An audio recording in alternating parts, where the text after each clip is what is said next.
All right, here we go. What was I doing?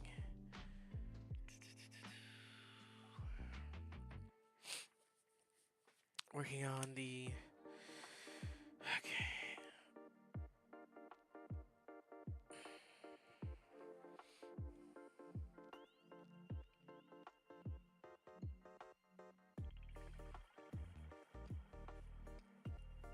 Let me just maximize this for a second.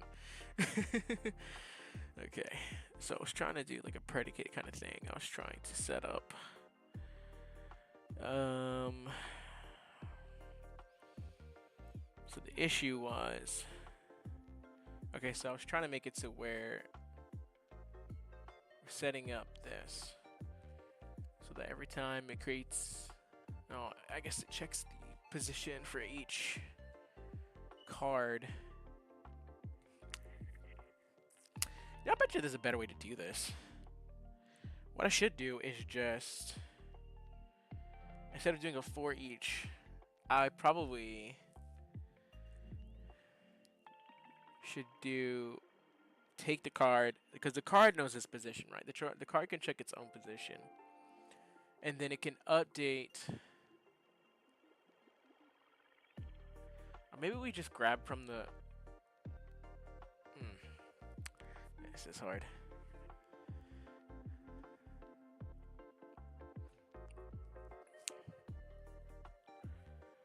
There's a couple ways I can do it, right? I need to write this out. So, options here.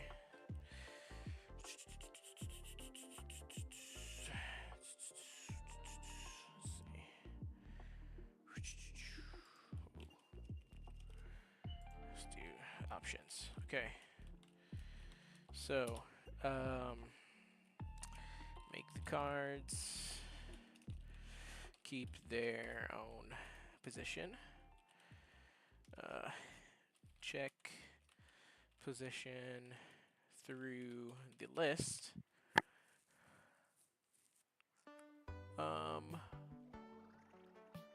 Okay. It seems like this first option is better, because if I go just directly to the source, because these game objects have their own. They have their own vector 3 positions or vector 2 positions. They already know that information. I should just go straight to it. But how does my game access that information, right? My game's been accessing all the information through the list to keep everything organized, right? If I went through the inspector like a normal object,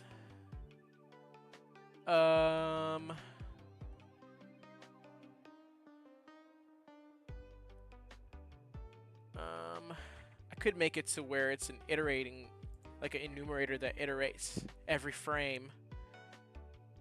That's what I should do. Okay, so I could do an I enumerator that iterates a number, and that number will change every frame until it resets. That number has to be equal to or less than. Okay, let me do this. Let me write it out. Let's see, I enumerator that iterates list number. I think probably list. The list number obviously has to be needs to be equal to. See, less than or equal to. Less than or equal to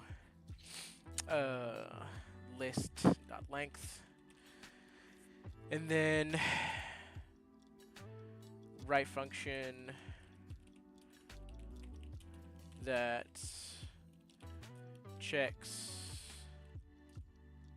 That's kind of slow though. Like if it has to go through every single item on the list. Well, I mean, I guess it has. The game. I want the game to do that anyway, but I kind of want it to do them all at the same time. But I don't think it can do them all at the same time anyway. Can it?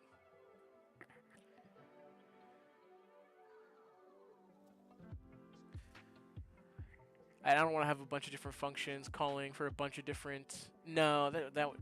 I guess this is the best way to do it when you have something so large.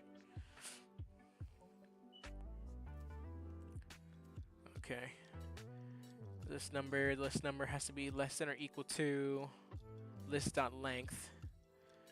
And then write a function that checks the position for... I mean, that is kind of what I'm doing right there, though. Except for I'm not using the list number. Does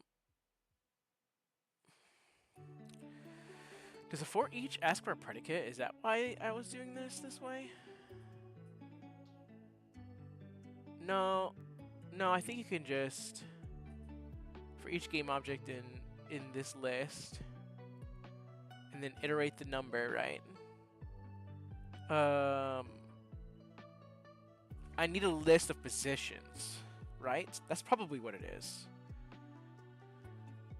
Instead of just card list, because game object, I need a list of positions, right? That's probably where I'm getting it wrong. Checks the position. Alright, if I'm gonna check the positions. But why would I need... maybe I should just do it just so it's simpler. Because... okay. And I actually need to implement that properly, because I'm not currently implementing the card class.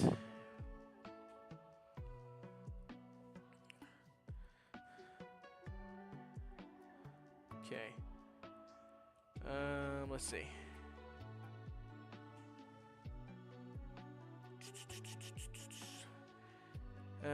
Checks the position for each card and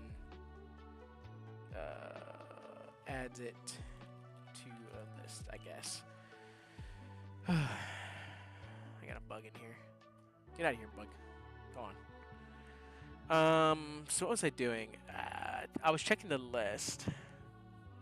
I still have to check a list. I'm just adding it.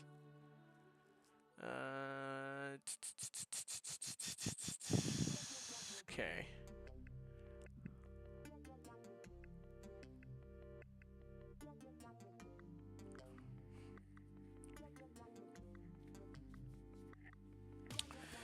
Okay. And we'll do that every frame.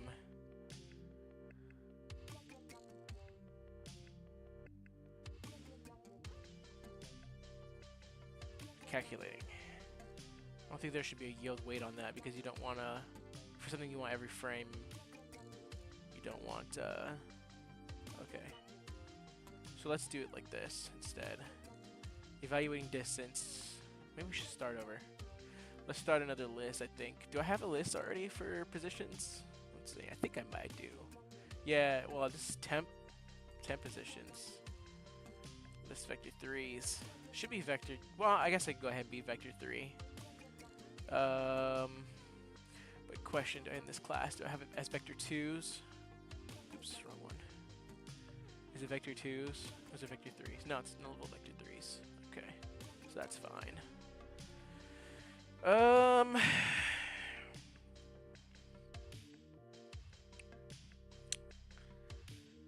If I add, I already have a, let's see, I think I already have a type for position, right? The index number, yeah, I do. So the index number, hand world shop, yeah. Hand world shop. Hand. So I can add that as an argument.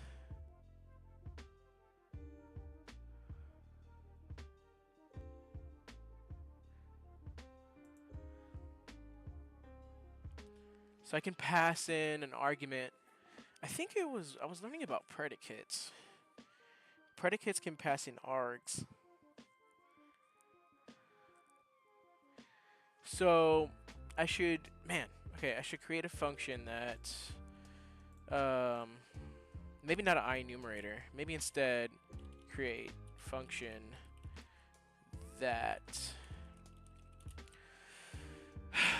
when called passes in args from card class in from cards in the different lists.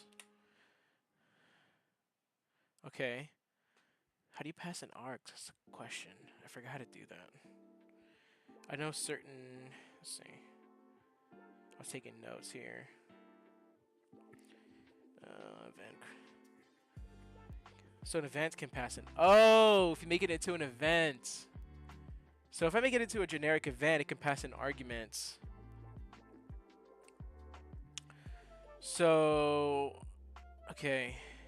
So what would be the event that calls the... I guess it would just...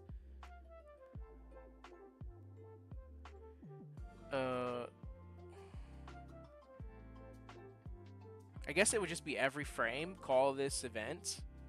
And the event passes in all the art... is it for each? Right? That could work. Yeah, that could work. Yeah. So, okay. So, alright, so function called, right? Every frame. Function is an event that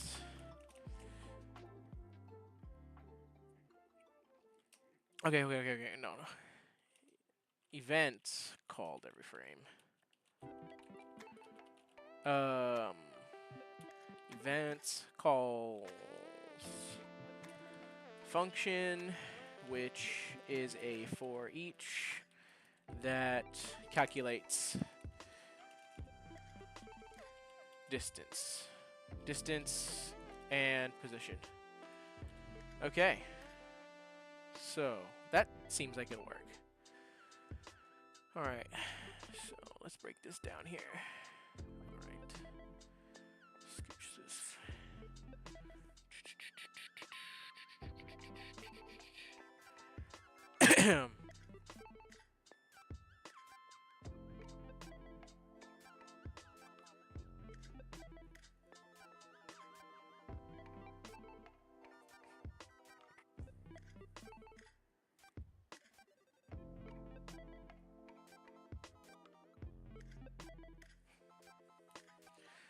Let's see.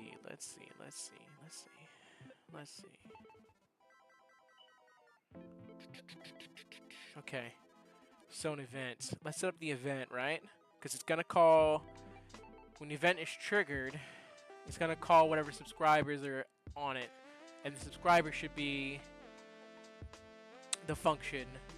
So I need to set up the event, the subscriber. I think I'll set up the delegate first, because the delegate is what subscribes the function to the event, if I'm not mistaken. So I need a new delegate. Need to minimize some of this stuff. It's kind of, that's fine. Now question is, what do I want? Do I want it on start? Probably not on start, right?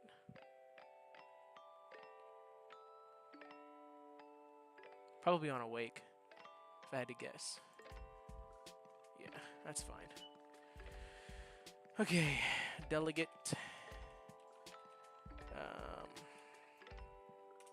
Okay, first let's instantiate this delegate here. Let's see.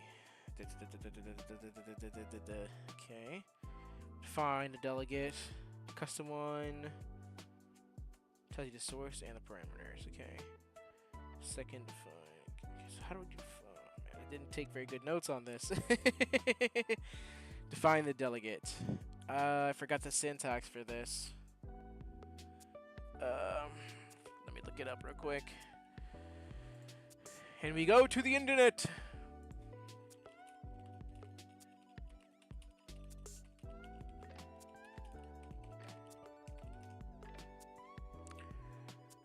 Delegate keyword, yep.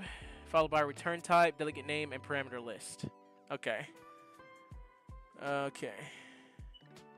The return type. Okay. So let's Let's minimize this here. Scooch this over a little bit so I can see. Whoopsie.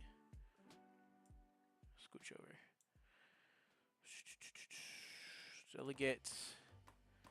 I think it uses I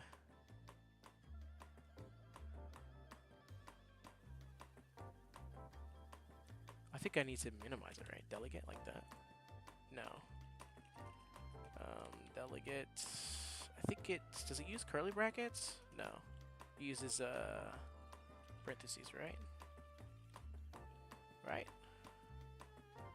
No, it's not a method. I think it's this one. Nope, not that one. Return type will be the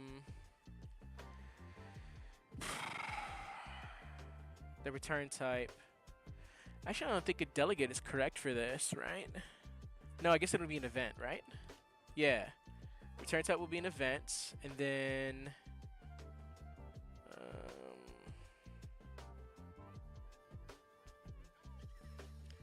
return type, delegate name.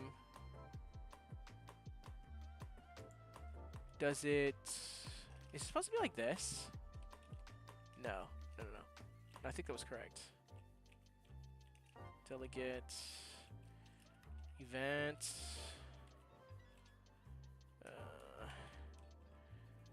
Event.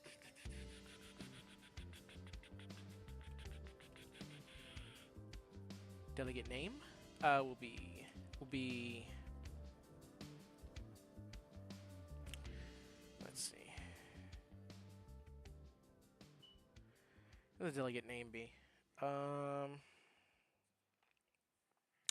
It would be the.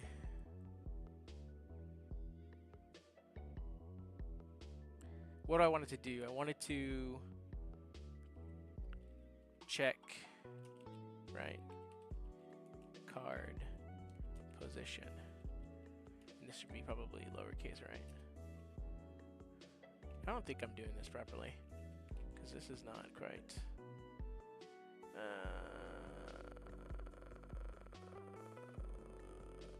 Type args. I don't think I'm setting this up properly. Hold up. Where's the? No, it's not. Hold up. Let me just do this real quick. Oh, hold up. That's why. No.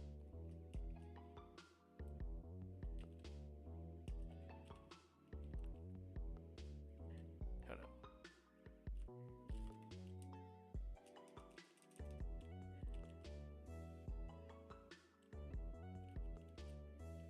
Bruh. Okay.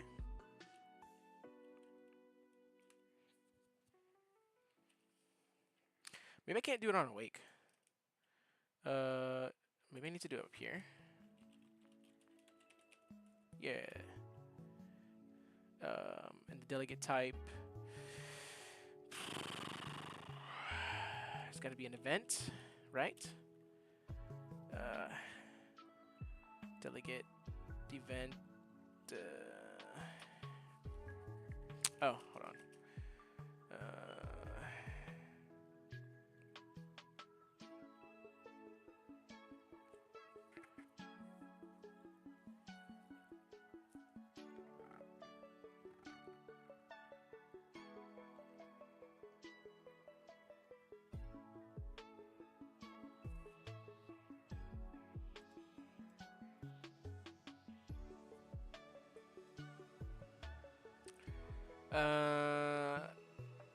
I know I need to like.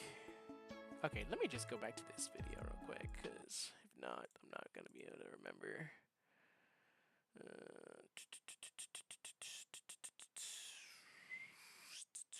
Maximize this for a second here. Playlist here, and then here. Nope, don't play y'all. What's the one that's probably at the bottom? Here we go. In this video, we're going to learn how C# delegate. Here we Now, go. when it comes to creating a delegate function and assigning it, we have several ways to do it. One of the ways is how we did it just like here. So we just assign it to a function that we define that matches the signature. Now what this is actually doing in the background function matches the delegate. So now here we can simply assign this function onto this delegate. In this video, we're going to learn how C# delegates work and how they're used. We're going to see again a very interesting C# feature. Essentially, they allow you to store a function inside of a field. This is extremely powerful in many scenarios. You've seen me use delegates whenever I use one of the every certain amount of time, it uses a delegate to receive the function that will be triggered. So when I create the object, I pass the behavior that I want to trigger. In a previous video, I covered events, which also use a type of delegate. Normally, they use the standard event handler as the event type. Yep. And event handler is a type of delegate with a return type of void and a Oh.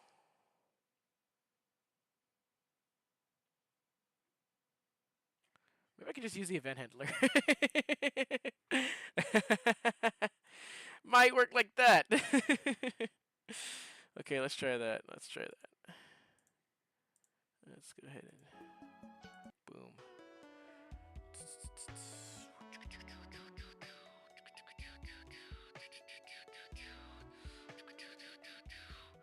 What do I have over here? Internet? It's fine.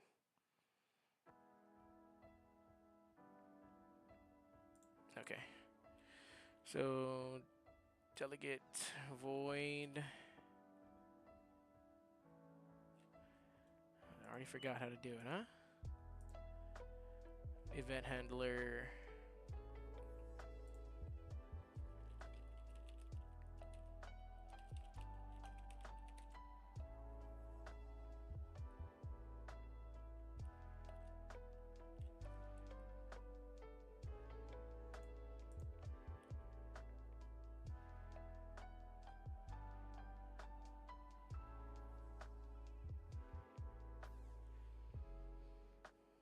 Net standard. Don't know if he's gonna necessarily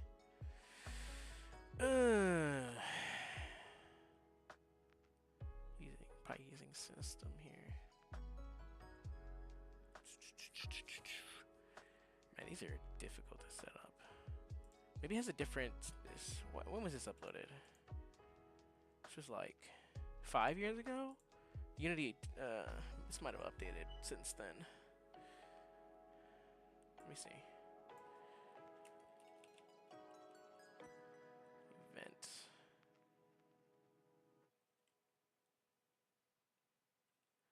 I mean, there's an event. Public event. Handler. Is there an event handler? Yeah, there is. Delegate void. Yeah. So does it automatically? Oh, you don't have to say that it's a delegate. Okay.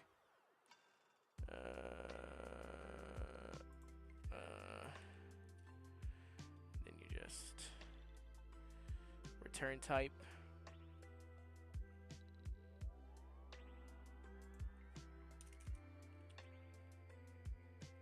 Object sender. Sender and the system args. Don't know the content. The object sender event args. Let's do this.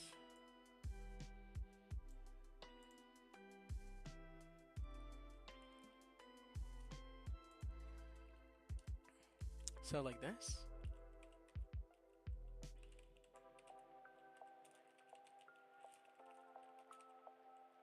Like that.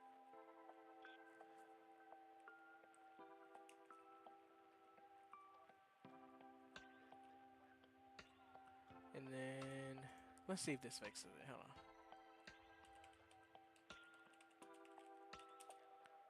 on. Oh, that did. Okay. Okay. So that instantiated the event handler. I kind of need to look at this a little bit more. Lorify, you have to mute for a second, okay? parameter signature of object and event args. So let's take a look at how That's the delegates are signature. defined, how they are created and assigned, and the various built-in types that make our job easier. Then we're going to look at 2 examples that show how delegates help keep our code clean and how they help us write more modular code. This video is made possible thanks to these videos free for without any implementation. So for example, here I am in a simple empty script, and first we define a delegate, and the way we do that is very simple. First we write the accessor, so for example public, then we write the keyword delegate, and now we define the delegate return type and signature. So for the return type, let's keep it simple and just return void. Then we need a name, so let's call it our test delegate. And now we define the parameters that make up the delegate signature. Probably. So this is the name. Oh no, he's doing a custom. So this event handler is Unity's basic one. Maybe I should just make my own. Yeah. So let's do this. Public void, and we'll do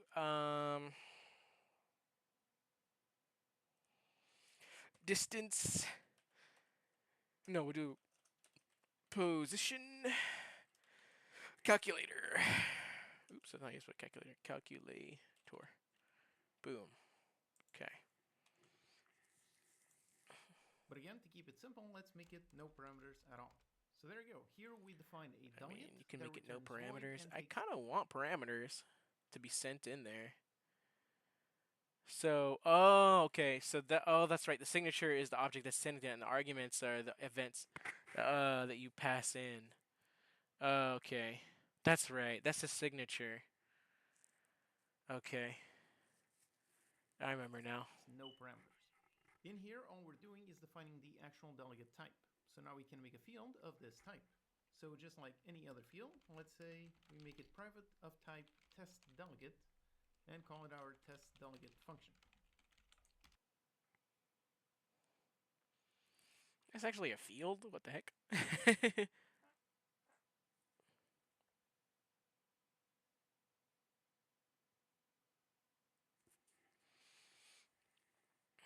Say that again, my guy. Test delegate, like any other, defining the actual delegate type.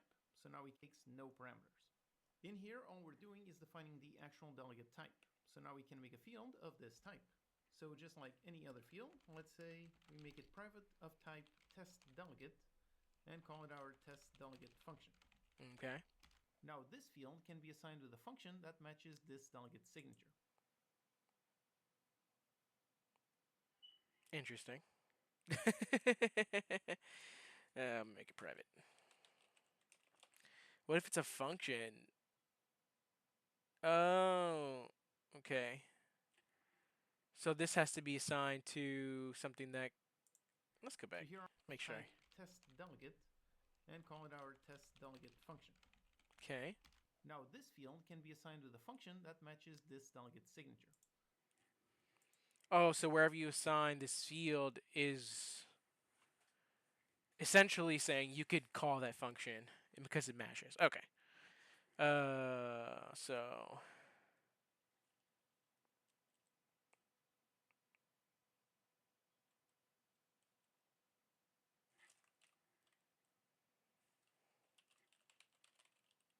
boom. Okay.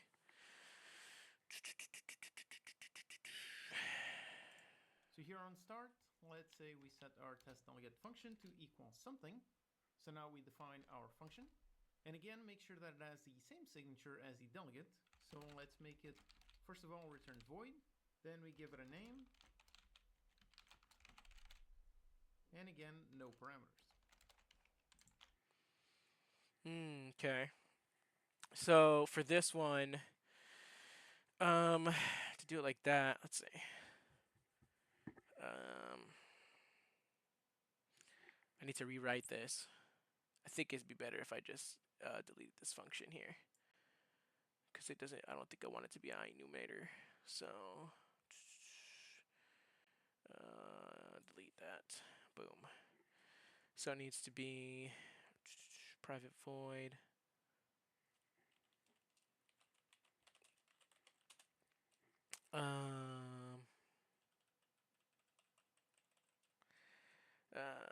Calculate. Calculate position. Boom. And then it needs to be... Okay, now mine...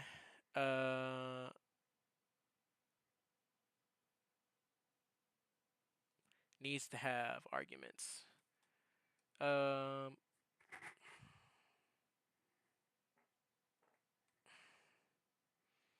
Mine needs to have arguments here because of the way that I did it. Object sender and event args.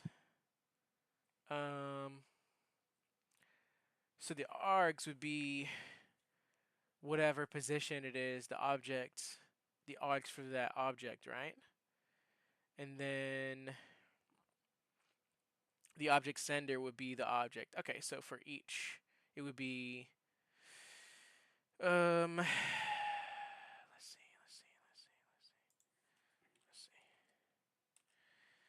For each one, it would be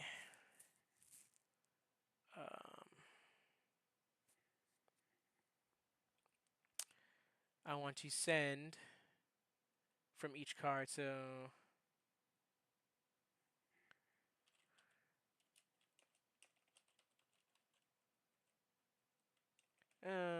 let's see. I guess I would need to make a int, right? Yeah.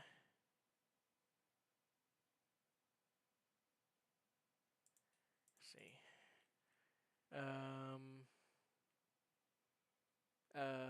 List index number.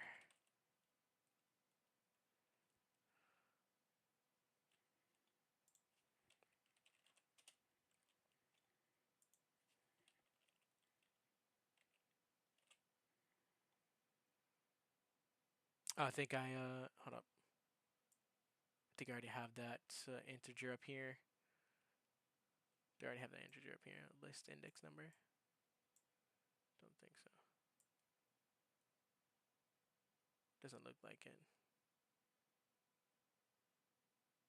No. Okay.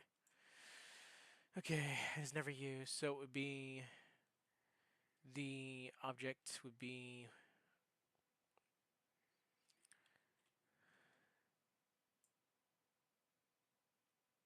world cards list.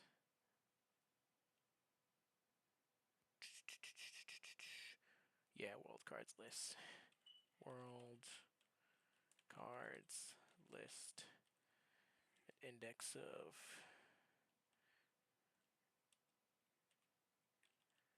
list index.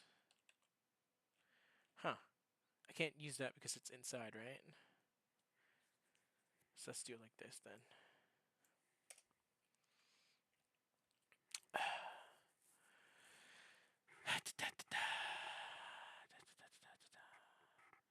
It would be...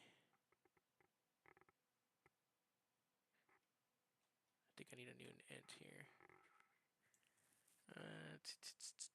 Current card info index.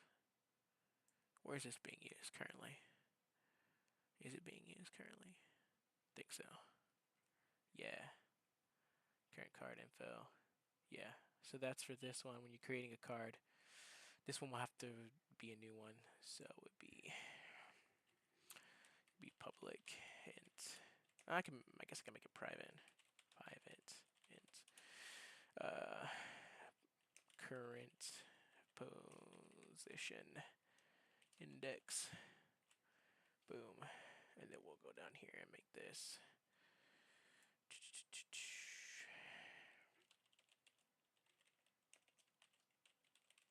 Oh, it does have to be public.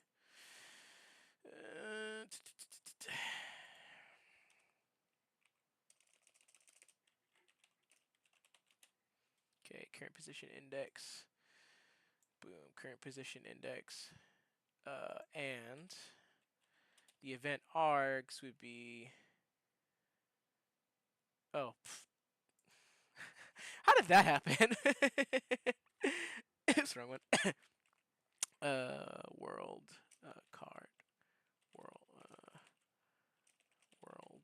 No. Card. World. Bruh. Is this public?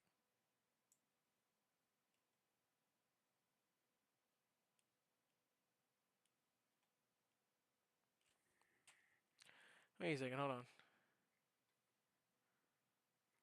Oh, did I swap it? Hold on. Private. Oh, they are private. No, world card list is public. What the heck? Does that not work?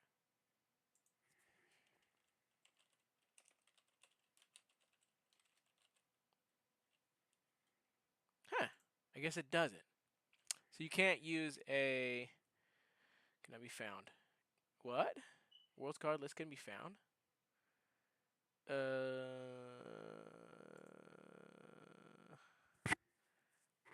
Huh. It's public. Public lists of game objects, world cards. Oh, did I type it wrong? No? List. World cards list. Huh? What? Maybe that's not proper. Maybe I can't do that. Okay. For now, let's just... Because... okay. It'll be object sender.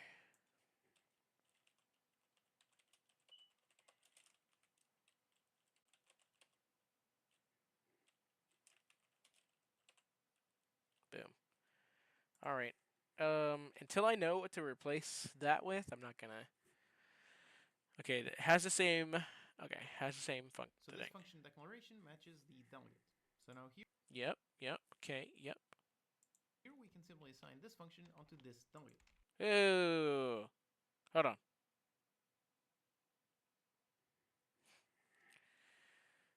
Public, and then on start, test delegate function equals.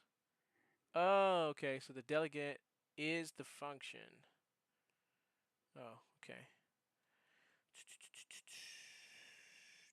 Make sure I did this properly here.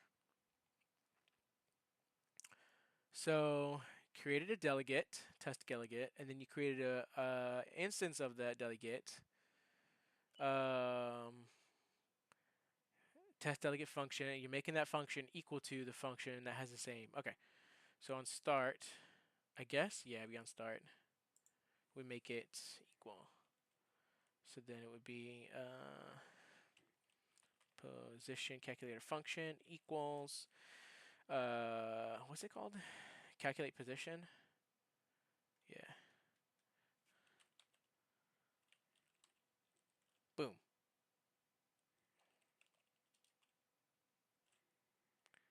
Oh, doesn't need a call. There we go. And once we have assigned the delegate, we can call it as if it were a normal function. So we do test delegate function, in this case no parameters, so just parentheses. Okay, so when you call it, all right, makes sense. So why wouldn't you just call?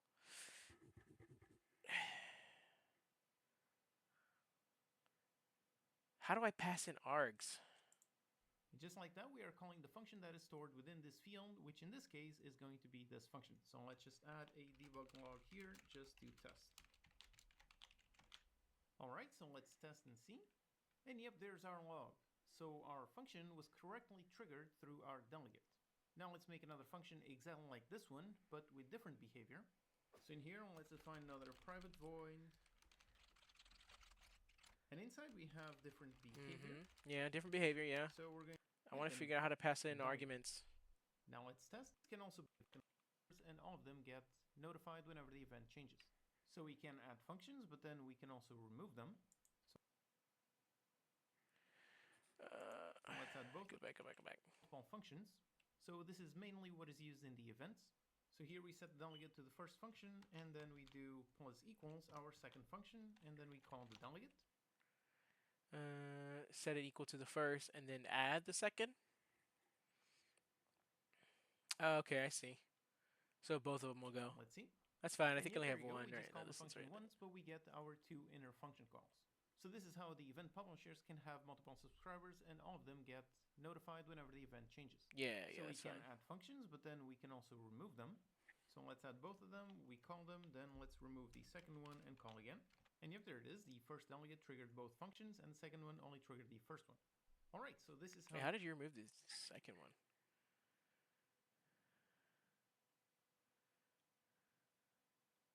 you define a delegate triggered. We call them, then let's remove the second one and call Minus again. equals? And yep, Okay. there it is. The That's first how. delegate triggered both functions, and the second one only triggered the first one. All right, so this is how you define a delegate and assign it to a specific function. Now, like I said, delegates can have any return type and parameters. So here, for example, we can make a public delegate. Let's make it return a boolean. And let's say that we take an int parameter. Int parameter. Now we define our... Okay, so...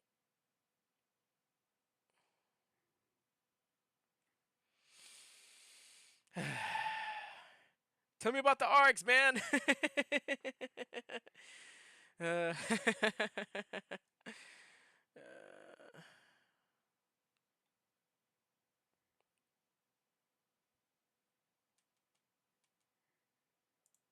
our field of this type. And down here we make a function that matches the signature. So we're going to return a boolean, call it something, and we're going to have an integer as our parameter. And then we can assign it the same way as previously. So my return int I, and then he sets int I. Return I is less than 5. testable delegate function, and then we can simply call it. Oh, I see it right. All right, so we assign our delegate with this function, and then we call it and pass in our parameters. He passed it in. 1? He passed in 1 for the...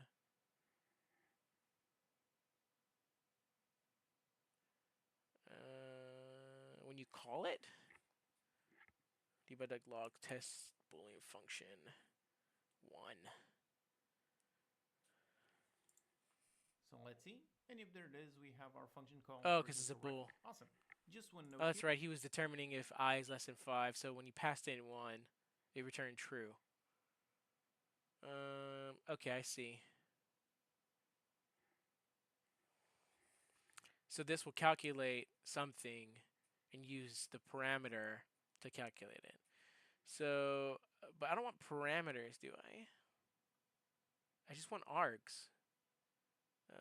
Here, when you define a delegate, you need to give it a name for the parameter. So if you just do int, you'll get an error. So you need to define a name for the parameter. However, when you define a delegate function, you don't actually have to use the exact same name. So here it could be something completely different. And the code still compiles, still runs, and everything's still great. Makes sense. Now, when it comes to creating a delegate function and assigning it, we have several ways to do it. One of the ways is how we did it just like here. So we just assign it to a function that we define that matches the signature. Now what this is actually doing in the background is we are doing a new test delegate, and in this case we pass in our function. So by doing this, you're explicitly creating the delegate. But again, you can just keep it simple and just set it to assign the function directly, which will be cast automatically. Now, another way we can create a delegate function and assign it is using anonymous methods. So here we can take our delegate, we can do equals, and then we use the keyword anonymous methods, and we create our parameters that match the delegate parameters. So in this case, we have nothing, and then we have our function body. I don't want to do anonymous. So it's the same as skip this part here. In some of my videos, you've searched. So the signature for this delegate is it returns a boolean and contains an integer. So here for lambda arrow, we try understand even more. So he's doing that. The references. Tell me about args, man. This delegate function. Then let's say we call it, and then we want to remove only the first one. The way we're doing here, we can't really do that since we have no unique reference for this first function. So if you need to add and then later remove a function from a delegate, then it's better to make it an actual proper function instead of using an anonymous method. Now for the built-in delegates, there are two extremely useful ones. They are both inside system, so make sure you go up and add using system.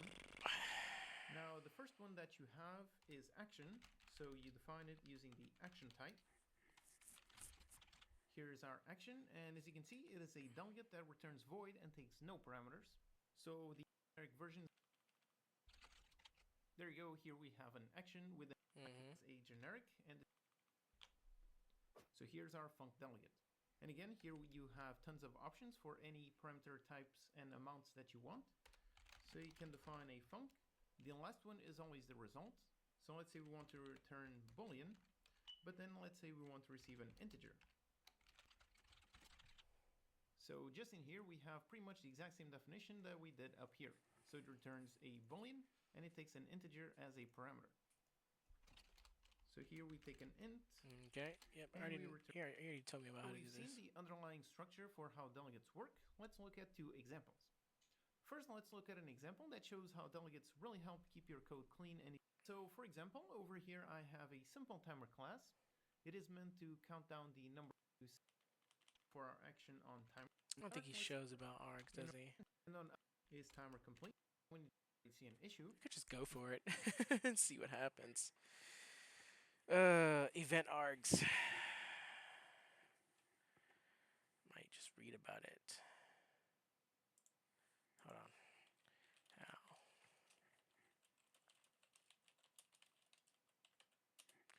How to pass in args through delegate.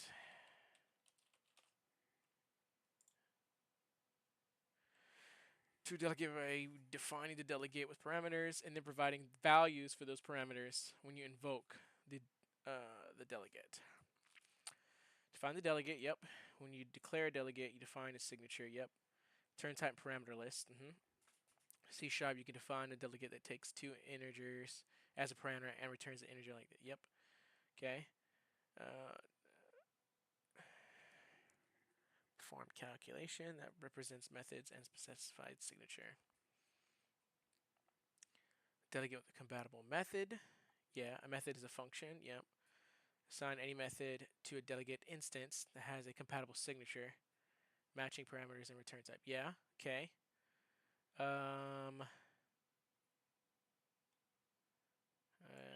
Yeah. Calculated that add. Associate the delegate with the add method. Okay, interesting. Invoke the delegate with arguments. Yes, this is what I want to learn about. When you invoke the delegate instance, you provide the actual arguments that match the parameters defined in the delegate signature. Oh! So the event arg should be... The signature needs to be... Okay. I think I got it. The event args would be...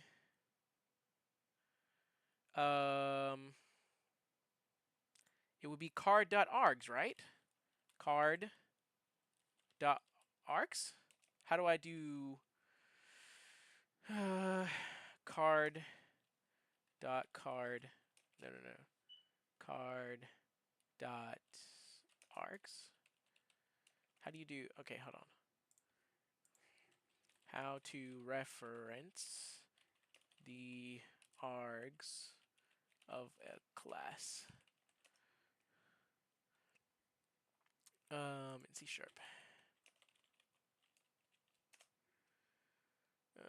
Let's see. Within the class itself, accessing members outside the constructor using properties or fields. Once the constructor has assigned this arguments, you can access those properties or fields from other methods within the class. Okay. Person, yep. String first name, string last name, primary constructor, okay. And then the argument you put, okay, so first string is a get, yeah, okay. Those are the arguments, first name, last name. John Doe, those are the arguments here. Person get full name. Return first argument, first name and last name. How do you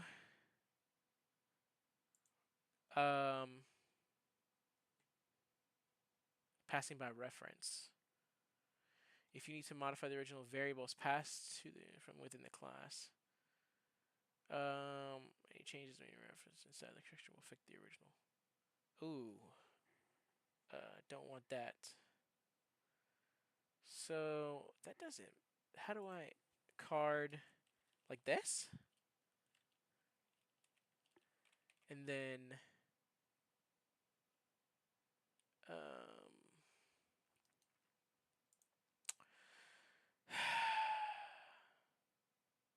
oh, maybe it's like this. Card. And then arg. Argument exception, argument, event args.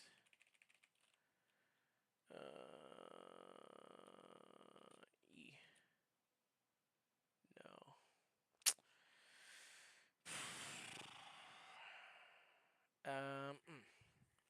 Okay. How to pass in args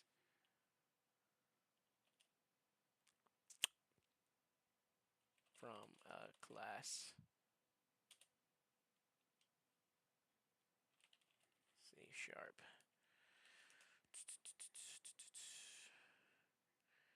I just read that. How do you pass a class as parameter?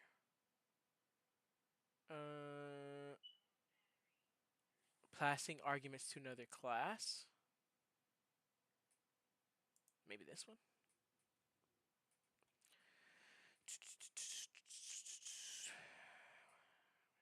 Two classes are draw a line or access the block. Public draw line, public void. Draw line, okay. Why did he name his function the same as his class? That's kind of weird. I guess it's underscored, but not trying to judge. Okay.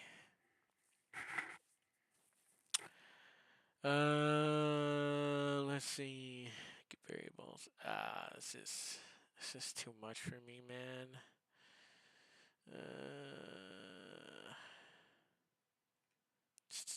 No.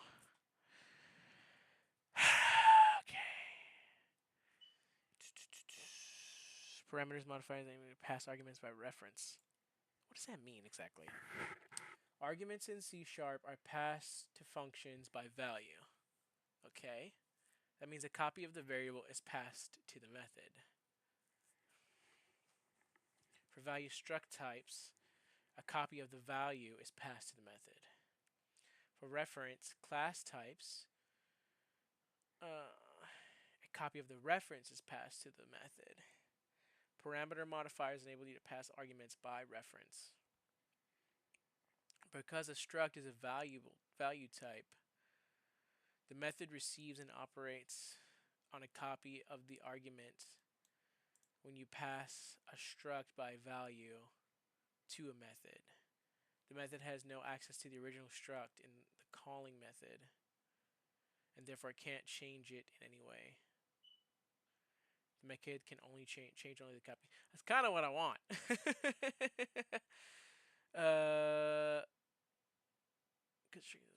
Okay, so I want to use structs. I think the method has no access. Because the struct is a value type, the method receives and operates on a copy of the argument when you pass the struct by value to a method. Passing a struct makes it operate on the copy. Okay. The method has no access to the original struct in the calling method and therefore can't change it in any way. The method can change only the copy, which is kind of what I need. Class instance is a reference type, not a value type. When a reference type is passed by value to a method, okay. When a reference type, okay, this is a little bit confusing here. It says a class instance is a reference type, not a value type. When a reference type is passed by value, so if it's not a value type, how can you pass it by value? That's kind of weird. When a reference type is passed by value to a method, the method receives a copy of the reference to the instance. Both variables refer to the same object. The parameter is a copy of the reference. The called method can't reassign the instance in the calling method. However, the called method can use the copy of the reference to access the instance members. If the called method changes an instance member, the calling method also sees those changes since it references the same instance. Oh, man.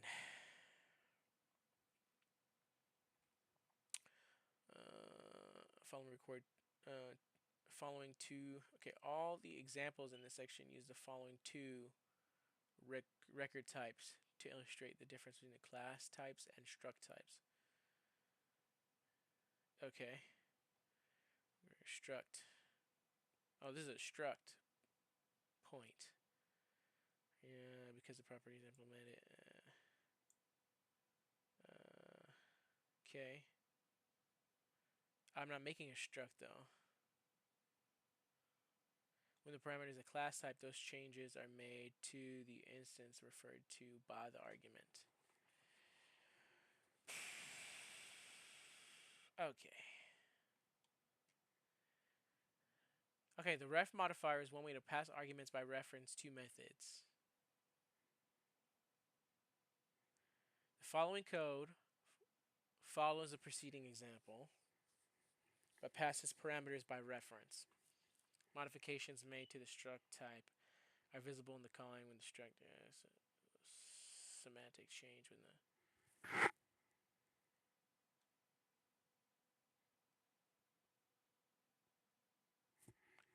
okay. Public class, okay. Pass types by reference. Mutate reference point. So this is an argument right here. Reference point. Name of mutate. I don't know how to. I don't know. So do I just do it like this?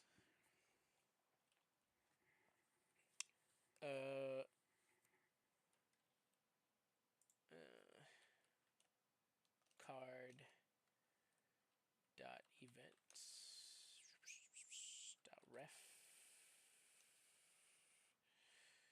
event args or args no. Okay. Okay, how do I reference the arguments of a class? It is not good. Okay, I need to maybe go about this a different way. Instead of using delegates.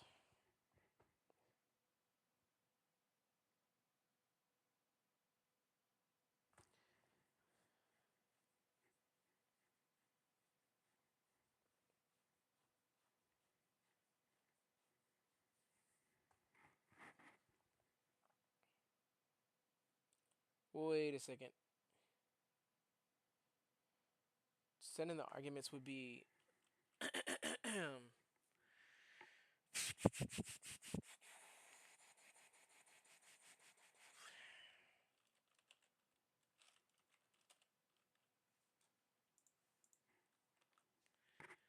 um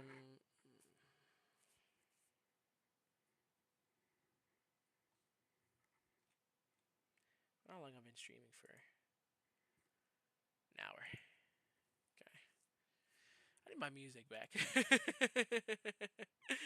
Give me back my Lord fight. Alright.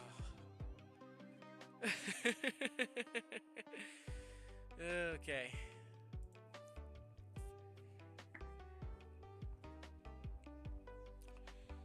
I need to go get some water. I'll be right back.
Okay, we are back. All right.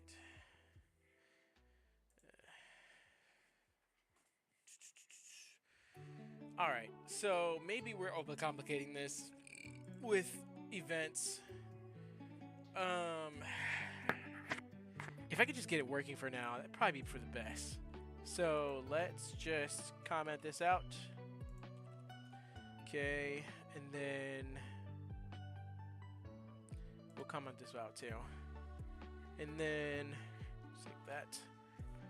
And then we'll go down here and we're just gonna rewrite this.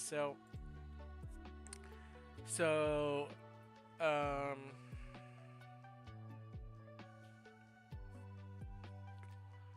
um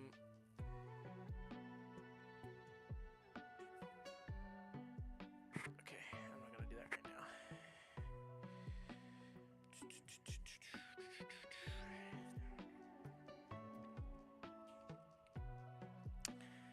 All right. So, man, I probably should have kept that old.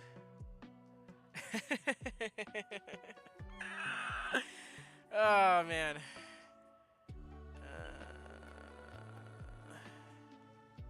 Like undo list. Let's see. Delete.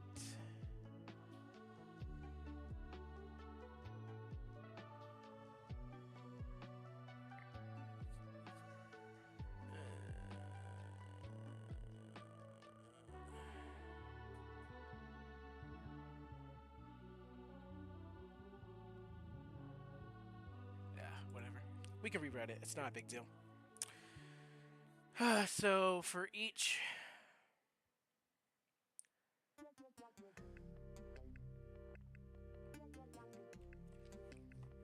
I guess it would need to be. I guess I am gonna put it back to an I enumerator.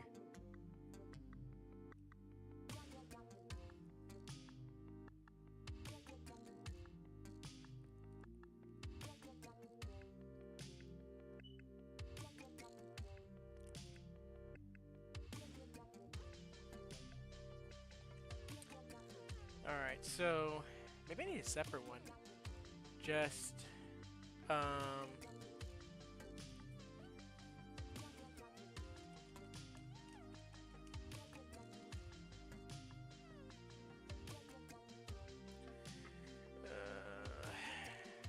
for each game object in card world.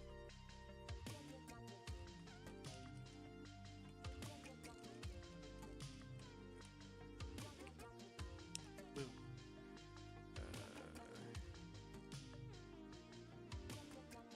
Game object in. What?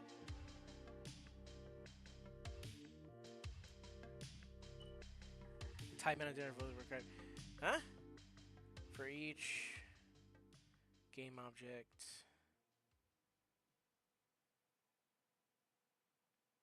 Oh, maybe list. No. Hold up.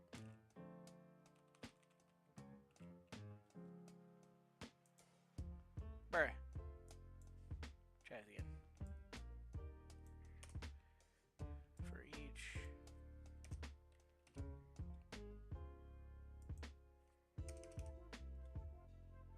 Alright.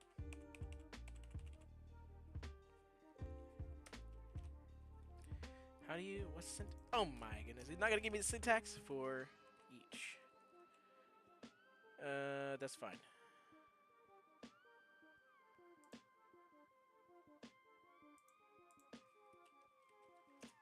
Like that. Yeah.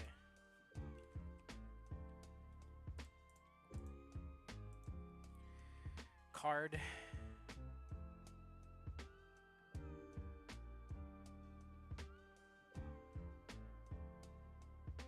Yeah. Like that. That's what I want.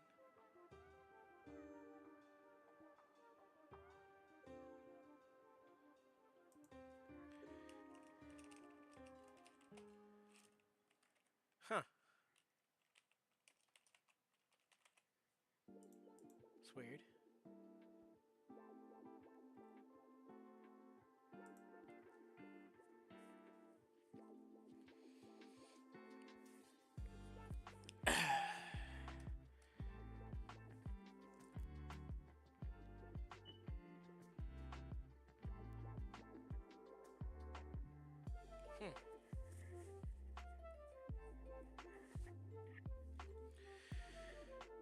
Uh, Unnecessary assignment of game object?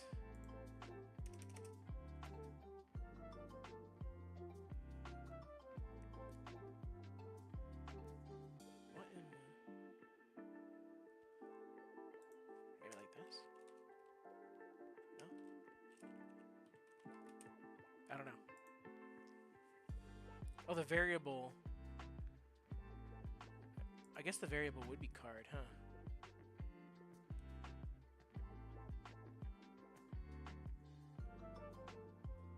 Alright, let's just do this once.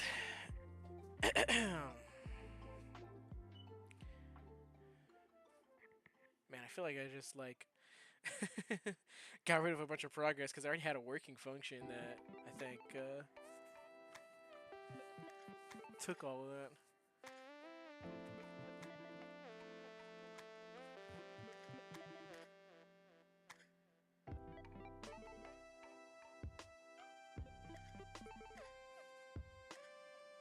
Yeah, you know what?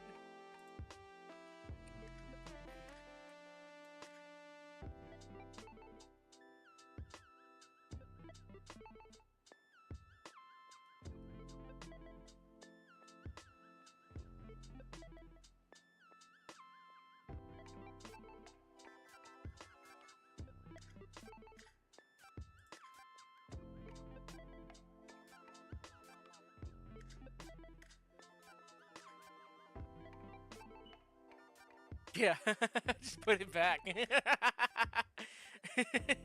Yeah. Yep.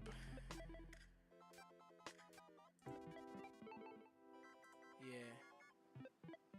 We'll go ahead and save it, I think. What's... Yep. Because I mean, I didn't make any changes, really.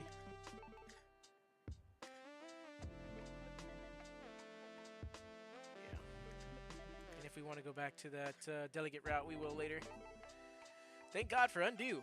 It only holds it this session, but... Okay, so for each game object in this... Okay. And this current number... equals 0. Int I equals 0.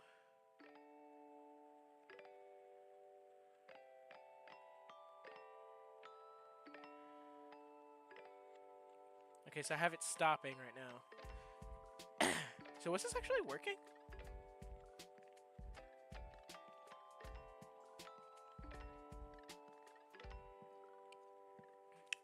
It's an I enumerator that... Okay, let me read this.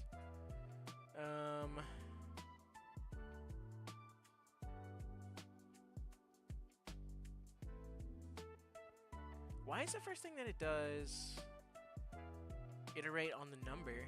That means it would never... Why did I do that?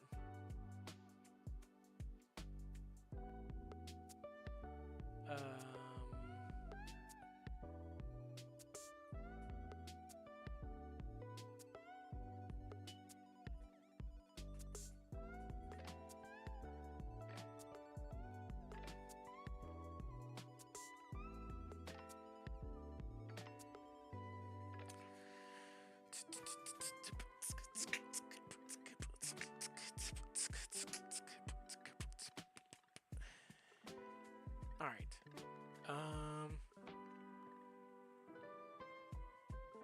Oh yeah, I just commented everything out. That's why. Okay, I see. So I was checking all this.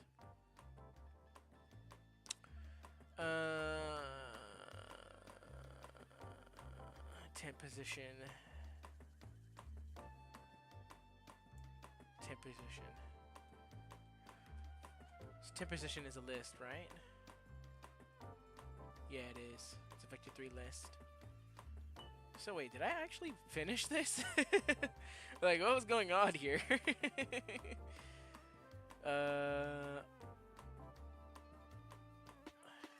I think I commented it out because it wasn't doing what I wanted it to do.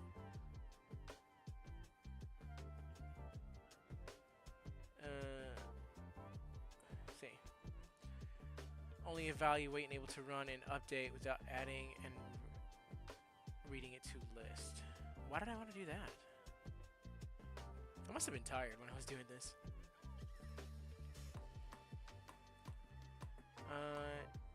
Check for a change in the variables or length of the list. Okay, so for each game object, car.position. This is evaluating the distance.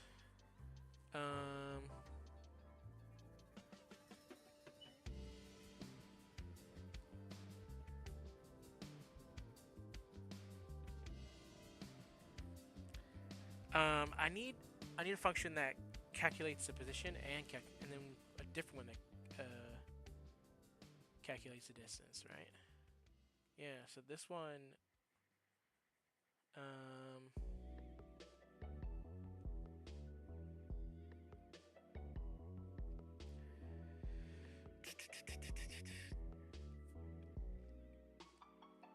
I think this is working actually. Debug.log.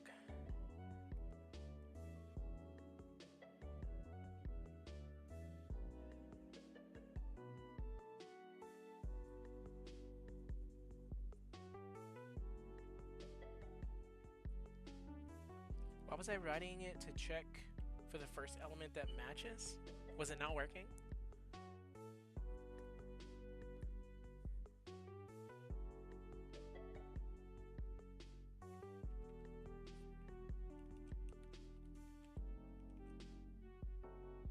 I don't think this is yeah, position index number, current number. If current number is greater than, set current number to 0. Okay, that's fine.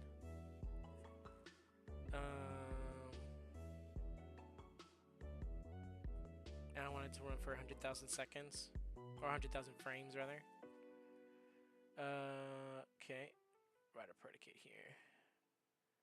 What was this one doing?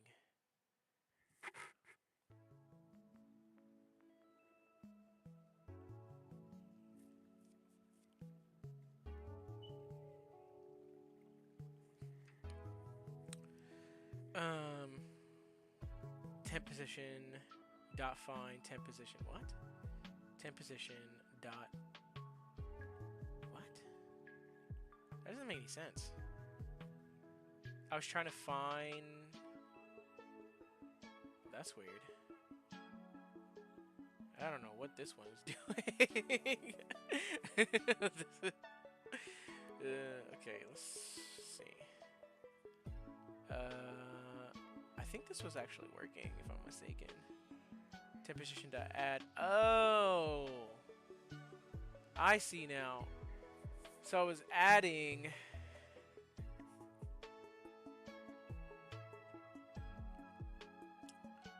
I gotcha. Oh, okay. So I was okay. So this is why. Okay, debug.log. Game object. Car.position. The game object that is attached to. Get component. So debug.log the distance. Okay, that's fine.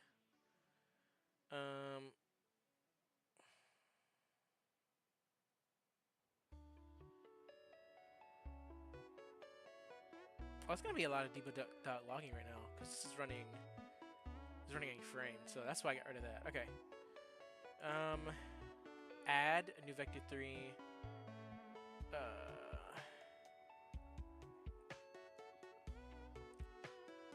add 10 position dot add. No. So for each. Okay, so I was adding it. Okay, that's why.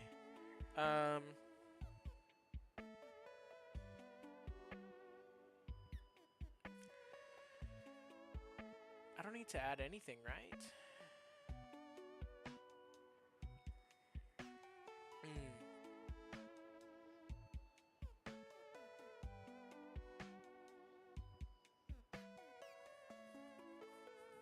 Okay, so that's why I commented that.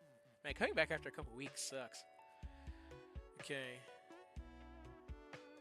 So, add a new vector 3. So every time that executes, it's going to take, for each object, it's going to add the vector 3. Oh, well then I just need to clear it at the end, right? Set it to 0. And set current numbers to 0 and clear the list.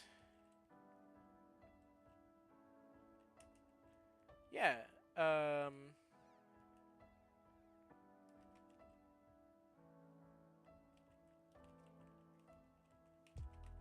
Boom. Like that. That should work. Yeah.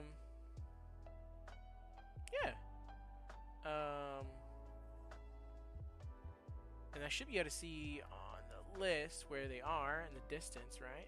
This is the distance, not the position.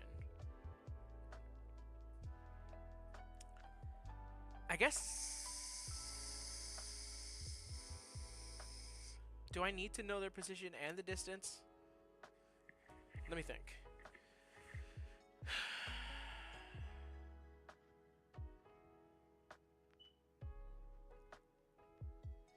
Is there any reason why I would need to know exactly where a card is at on screen other than knowing its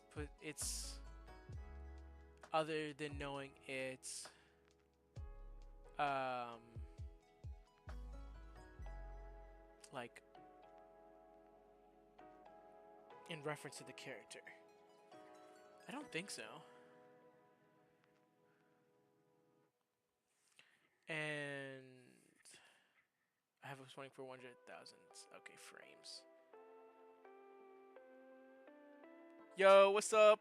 Welcome to the stream. Flush tickler. Yo, what's up, man? I'm just doing some coding here. I'm not clicking on that link, but we're just doing some coding here. In fact, I'm just probably gonna... Let's see.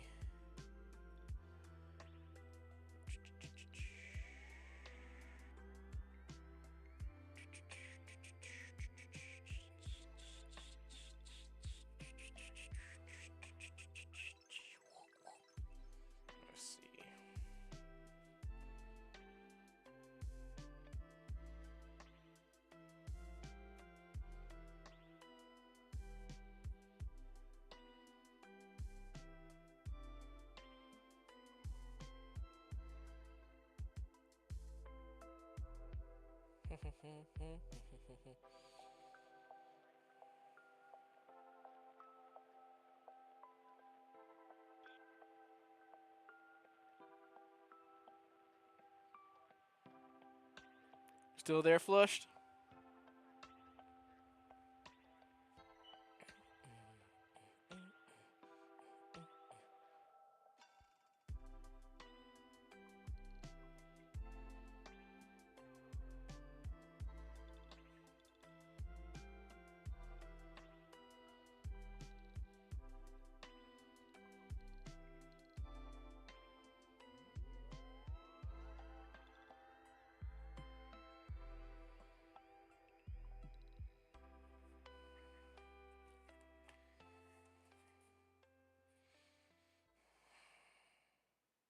All right. Just dropped the link, and just dropped right on out, I guess. I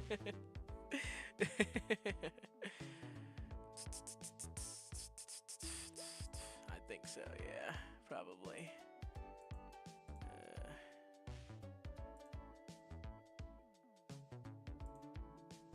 Yeah, it's just me. Yeah, so oh, we got 2 viewers.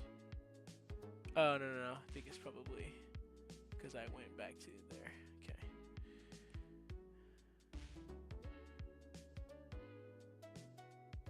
All right. Okay. So it should clear the list when it gets to the top. So do I constantly want to be adding in? I think that's what I got to at the.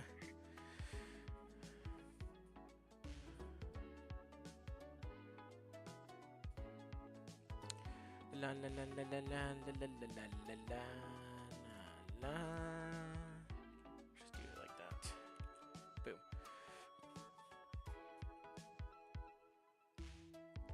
Okay, so add a vector 3. Game object transformed at x minus and game object at y. Yep. And then it's iterate on the current number. Iterate on I.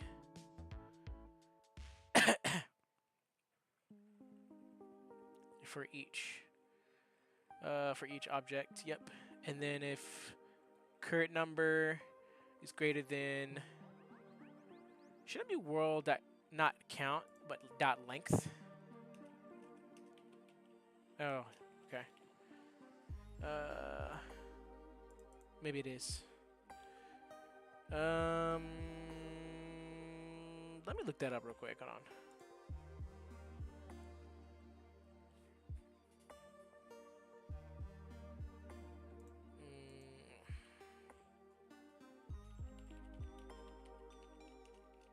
Dot count C#.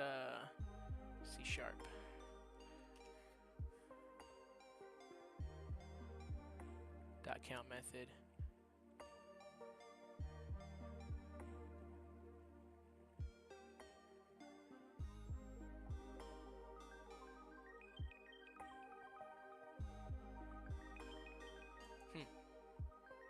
I don't think that's the right one.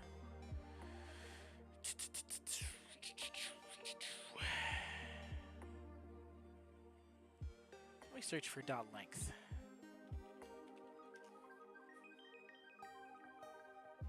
That's what I want. Factor dot length.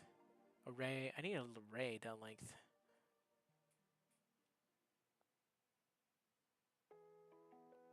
Array object dot length. Let's see.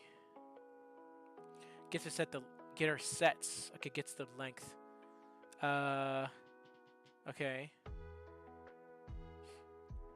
Array object dot length.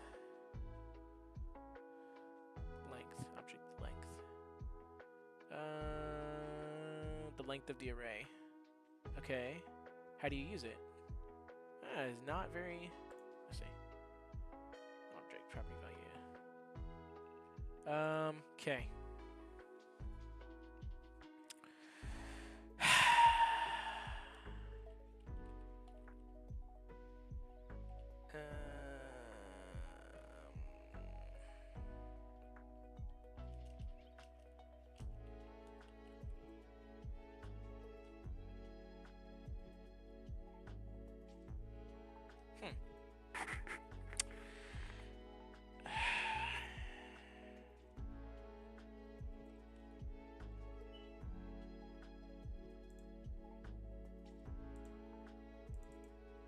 I don't think dot count is if current number is greater than, it should be, hold on.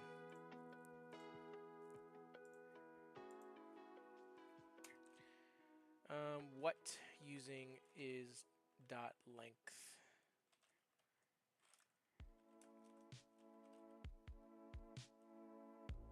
C#.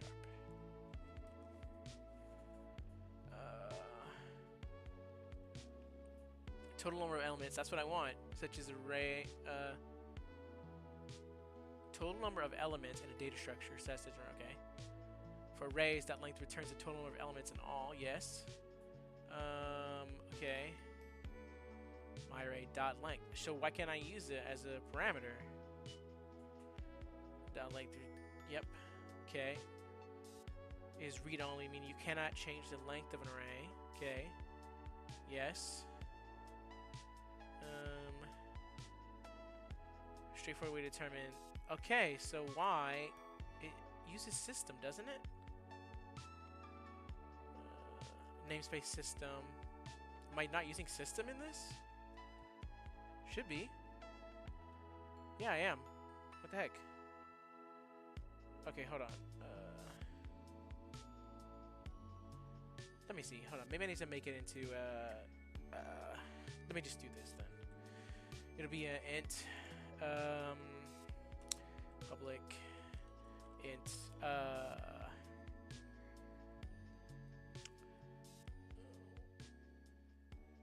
We'll do.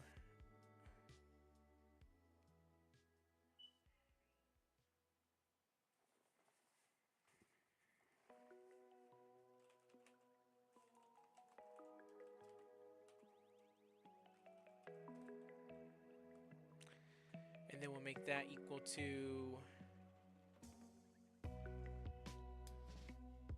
We'll just make that equal to an update. And then world cars list length is equal to world cars list dot length. Bro! What is it? Is it deprecated or something? Why? What? Where? Okay. Let me see. Count. Go back. Bro. No. Go forward. Dot length. What the heck? That count. Returns the number of elements in a sequence. Okay, a sequence that contains elements to be counted. A sequence? In the input sequence. Oh. To count the elements in a. Oh, so you just use dot count. Okay. Number of elements. Count source to count the. Okay. Hold on. Where's the count at?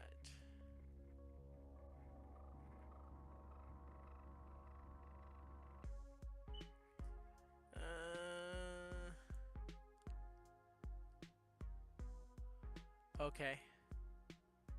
Int number of fruits. Fruits.count. 0 fruits in the collection. Okay, I see. So it is dot count. Well, I had it right the entire time.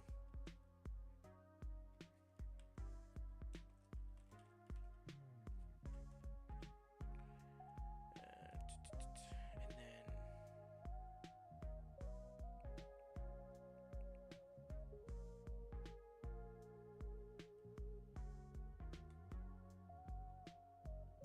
I could just do that. So dumb. I'll just delete that. Alright, I had it right, I guess. And then we'll get rid of that int as well.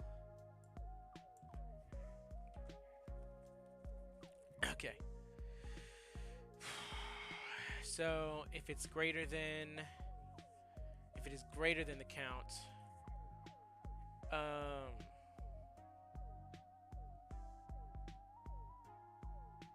no, yeah, if it's equal to the count, if, no, not greater than, because if you're greater than, you,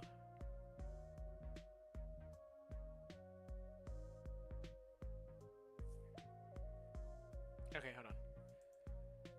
If current number, so the current number will iterate. So let's just say there's 3 in a thing. So it'll check 0, it'll check 1, and it'll check 2, and that will be 3. And then I need to put this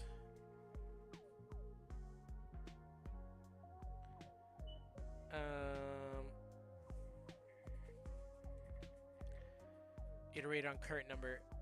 So it'll do 0, 1, 2, and then add to the current number. And then this will activate, right? Should. Okay. So we shouldn't be able to terminate that loop. Okay. Alright, that's fine. I don't know if this is enough frames.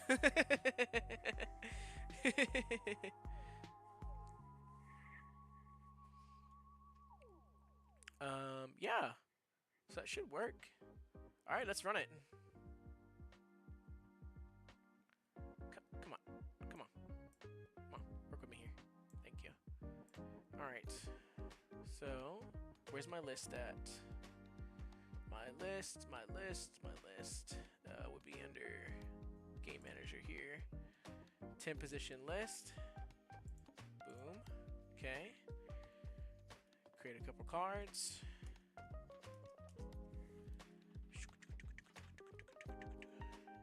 That's their position. And then their 10 position.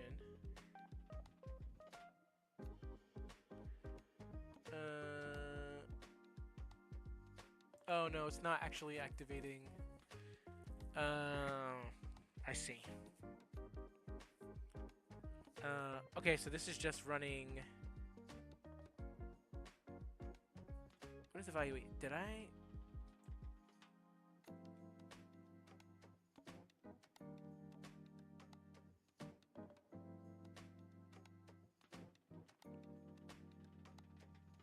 Oh, I never started it. That's why. Okay.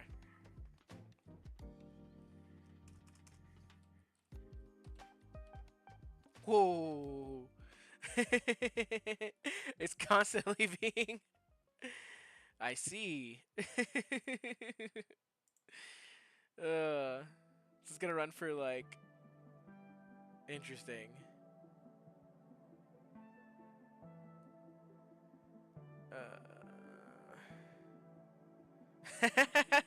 Well, that works. Yeet. Let's get a little bit trippy. Okay.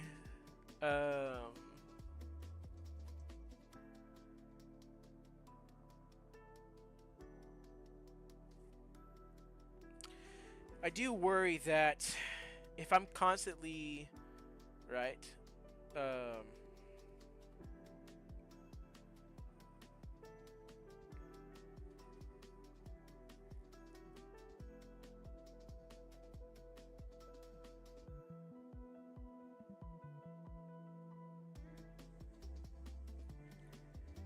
so I should actually.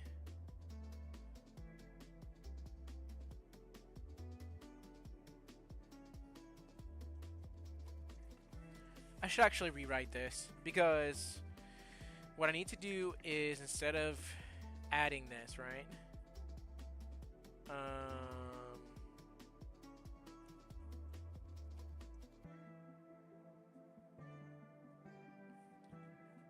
This needs to be create position. I need to go ahead and do that one. Where are you at? Okay. Yeah, let's. Huh? There's no end? That's weird. Oh, there is. I'm just not. Can't see it. Okay. Alright, that's fine. So, instead of doing it like that, I'm going to do private void.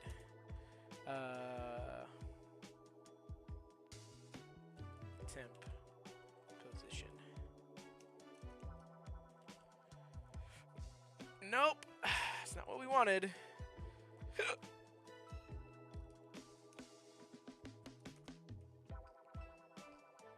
And then when this is called, generate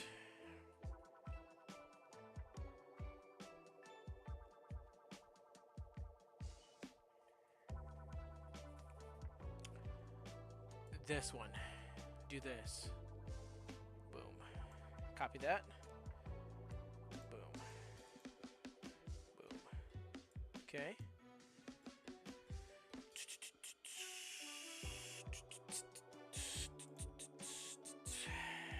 And then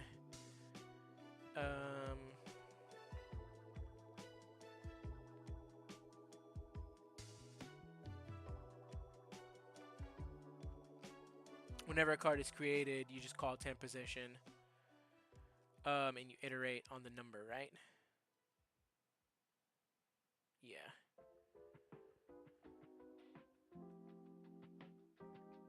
So create card in world, and then you will call. Oh, wait a second. I already have that happening in create card. So, huh.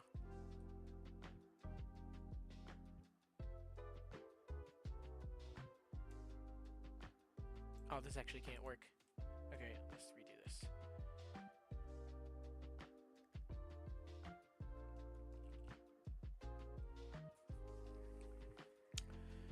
Okay, so... Huh, wait a second. So the tip position is already on there when... Okay, so I don't need this, actually. When you create it, it gets added. So instead of adding... This is calculating the distance. So it should be for each... Yeah. And then how do I update the position then? So for each... Okay. For each variable, it would be vector 3 in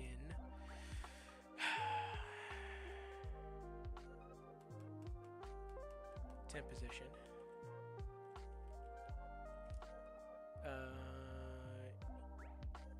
Is it the list? Yeah. Okay.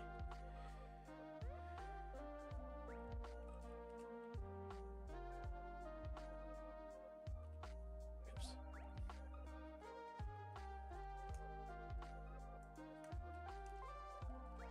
Boom. Okay, so for each variable, for each of them,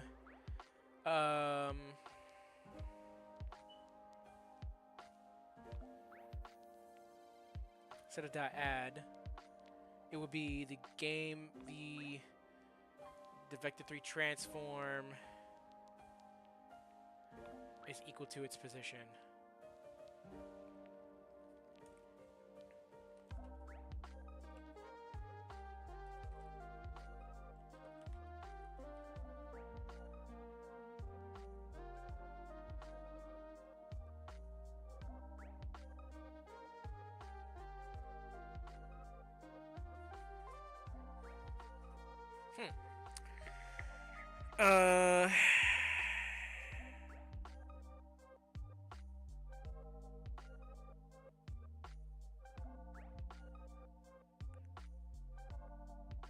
No.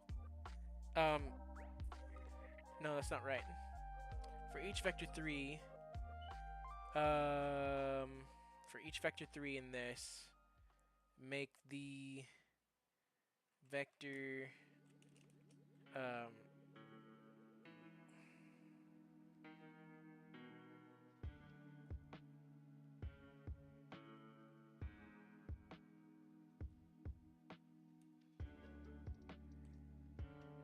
I need to make an int. I want it to be... I could just iterate it, it's fine. Okay, we'll just do this. Current number in an I. Just copy. Local variable, so it doesn't matter. For each current number...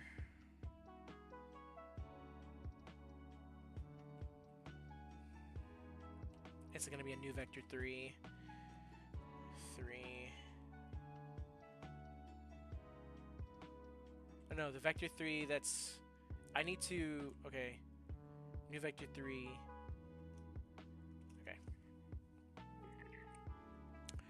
it would be the vector 3 that is at that position. So it would be temp position, and then it would be current number.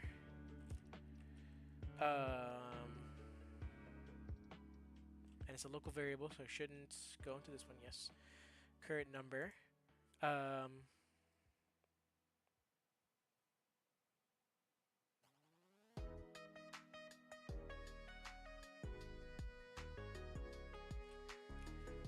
The element at that, which is a vector 3, will be equal to new vector 3. That's what it is. New vector 3. Yes, because the elements in this array are vector 3s. Okay, yeah, there we go. New vector 3, and the position will be, and then I will take, the elements. Excuse me. I need to get the element needs to be the same as. Oh yeah. World. Cards lists, elements, current number as well. Dot position. Dot transform. Dot position. Boom. Yeah, baby, we wrote it. New vector 3. Takes 1 argument. Oh yeah, I gotta make X and Y. So dot X comma, and then do the same thing. Boom. Copy. Paste. Make it dot Y. Okay, that should work. And then where's my error at? Where's my error at? Huh? Oh, it says 0. I just need to save. Okay.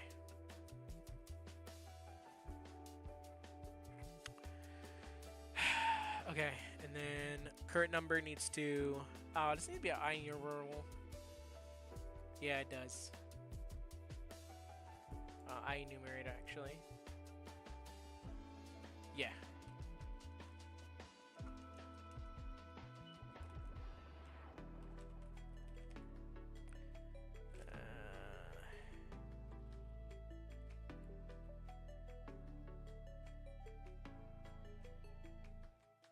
And then need to. Yeah, I know. I need to yield a return. I know.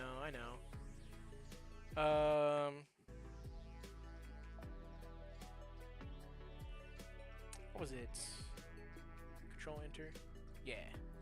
Then current number plus plus. Ooh, what's going on with my computer? Okay, that's weird. Temp position. Yes, I know. I kind of just want this to run, so I don't need to that one. And then year will turn null. Boom. And then on what, start. So this one will.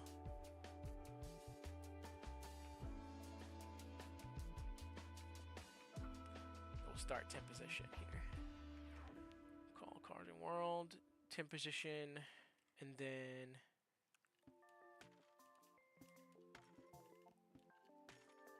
Boom. Oh, I guess it doesn't need to call it every single time that it does that. So no, let's do that. When does it need to activate?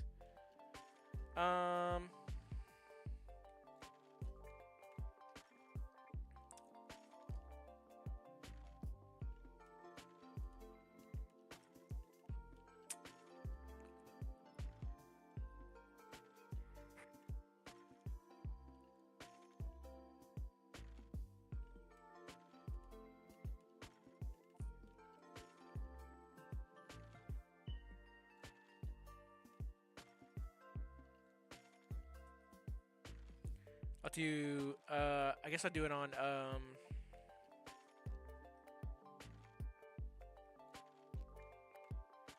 I want to do it on start, I guess. No, not on start, on update, I guess. Update. Then if temp temp position. Which one of these is? Yeah. Dot length or dot count.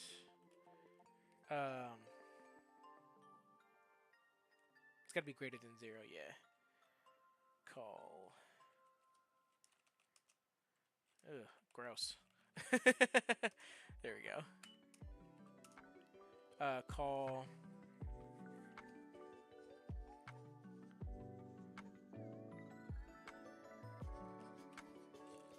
Coroutine. And then it's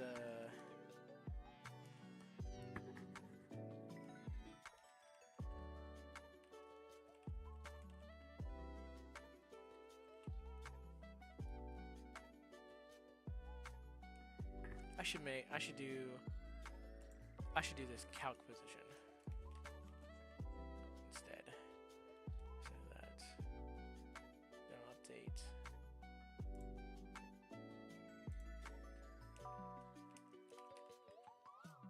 Boom. Okay. It's greater than 0. So it should stop executing the moment I clear the list, essentially.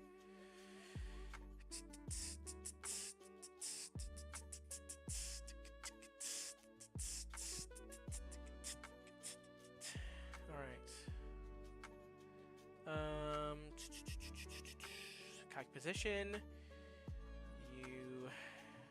Okay. This is gonna go up every single time. I need something to set this back to normal. Yeah. Keep going up, keep going up, keep going up for each. And then up it. And then break out of the loop. Yeah. And then if current number is greater than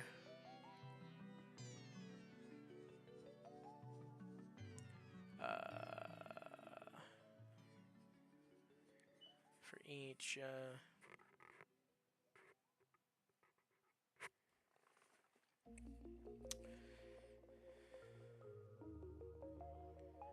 temp position. So if it's greater than temp position, dot count. Yeah. And then there we go. I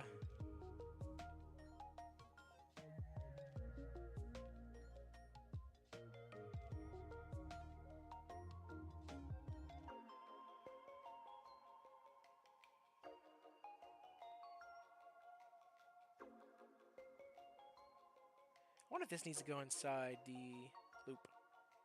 Guess we'll find out.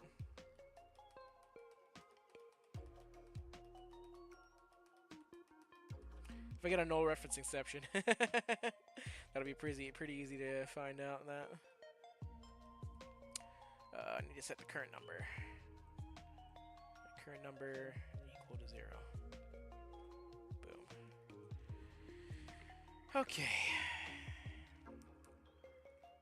So if it has 3, it'll go through once, twice, 3 times.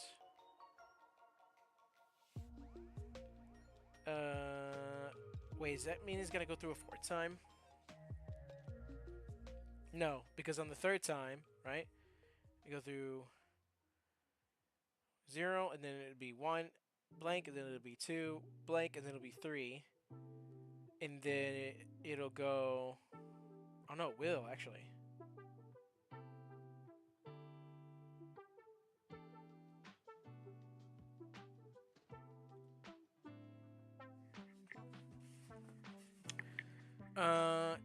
If there's 3 elements, it'll count 3, and it'll repeat 3.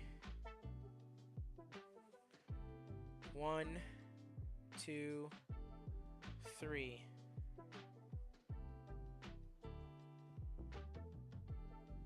It'll do it once. Oh, the problem is it activates once, so it starts with 0.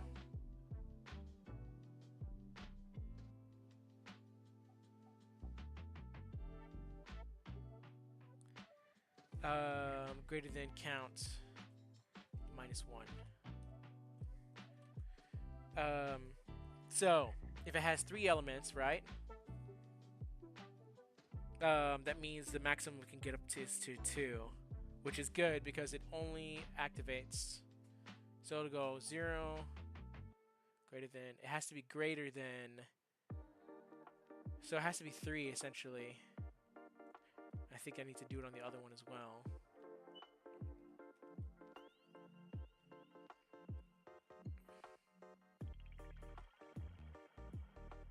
I went too far. Equal to -1.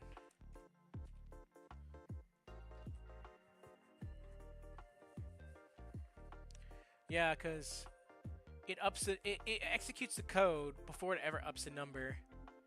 So if I execute it once, twice, 3 times, that should then be true. If I have 3, right? So it'll go once and the number will be 1, twice and then the number will be 2, and then 3 times the number will be 3.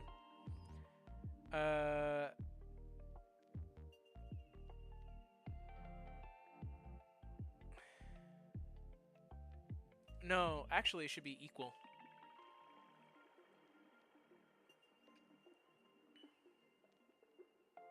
Blank. Okay. Yeah. Not -1.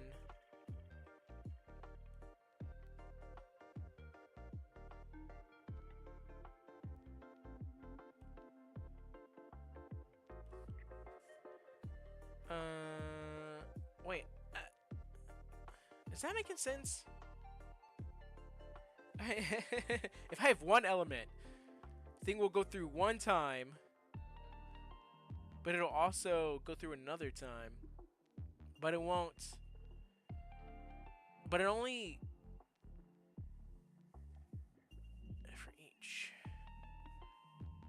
for each element add a vector 3, right?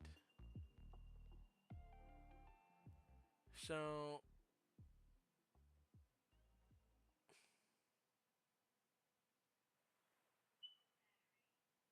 does it ever set it back to 0? Yeah, I think it should be -1. I'm just gonna try it and see what happens. Yeah, because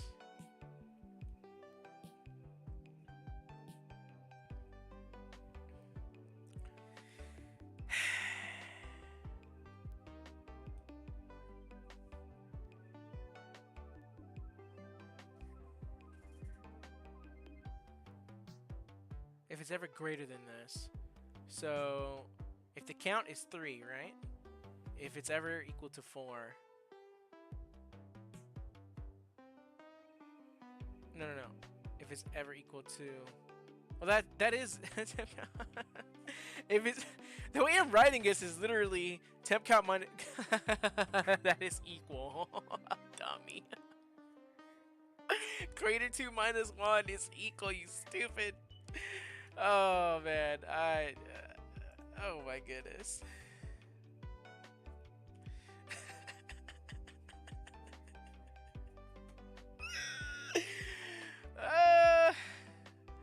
I'm so bad at this.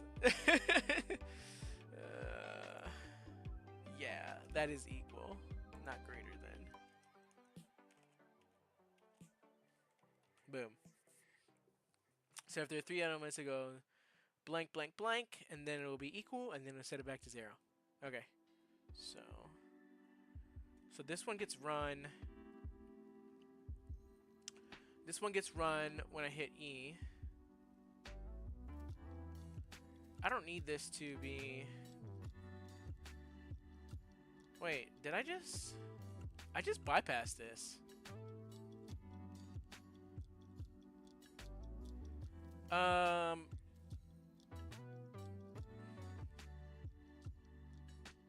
Yeah, because I am currently changing the. Oh, I want this to be distance. That's why. Okay. So I need a distance list.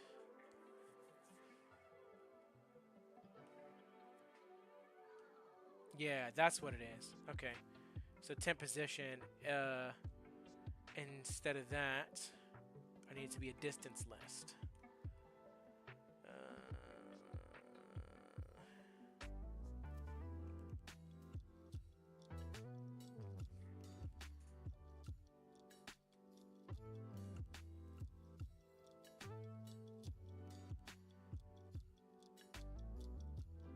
All my lists are like down there. Oh well, whatever.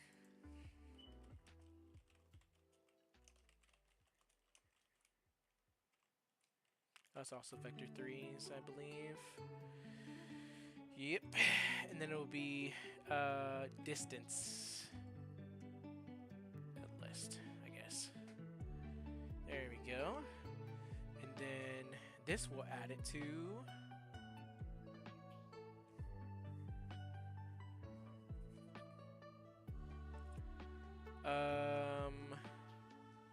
this will be called, instead of it being an I enumerator that does that, this will be called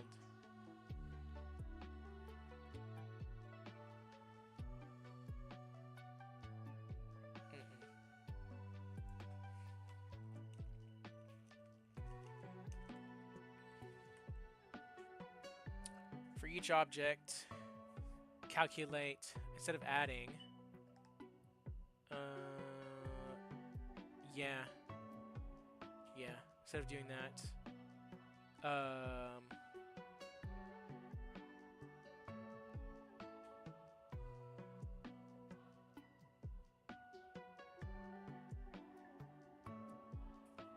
I need one that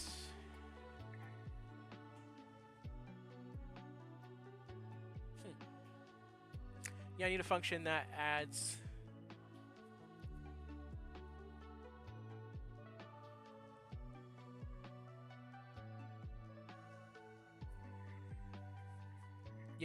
yeah, I need to take this one out.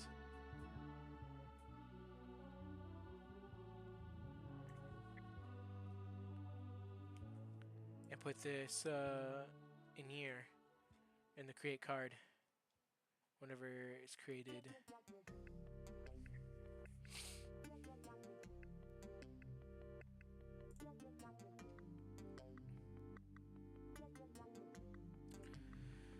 Yeah.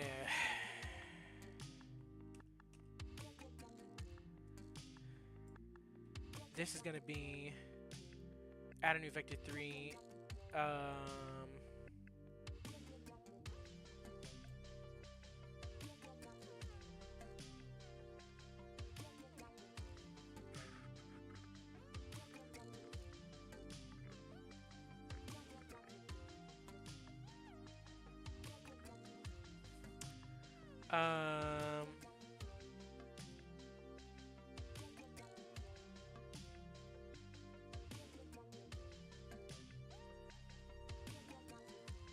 Yeah, I could just add it and then edit it later. It's fine. Oh, yeah, I still have it down there. It's fine.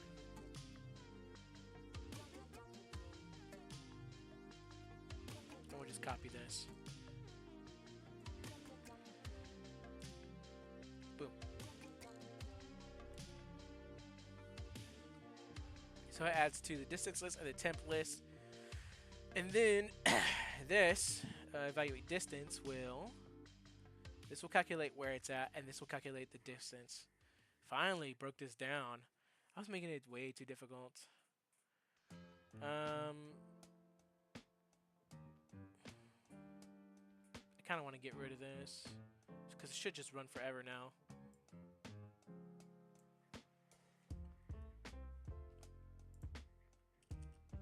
There we go. There we go. For each game object in the card list, don't add. You do the same thing you did earlier. We'll just copy this template.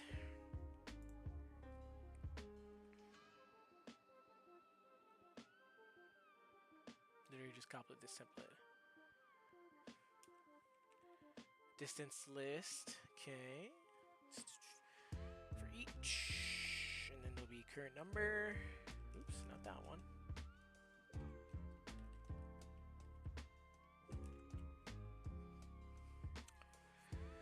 Okay.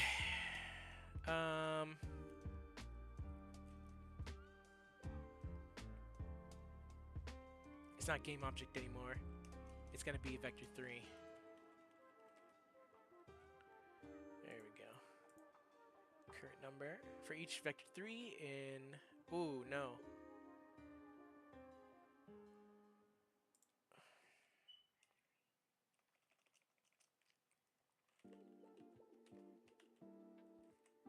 There we go.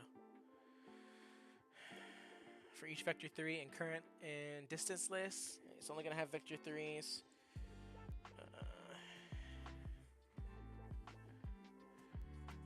Add new vector 3. Yep.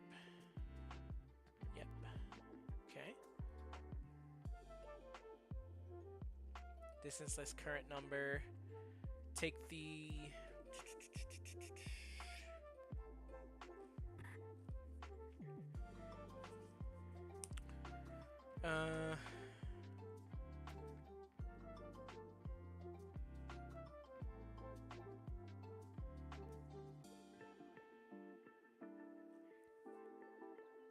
the element at that, yeah, that's fine. Goes new vector 3, which is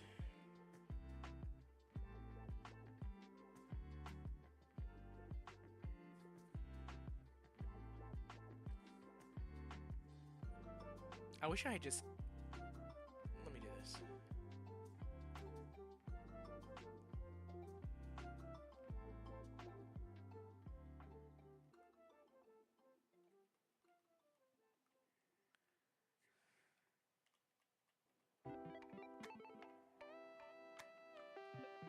Copy this.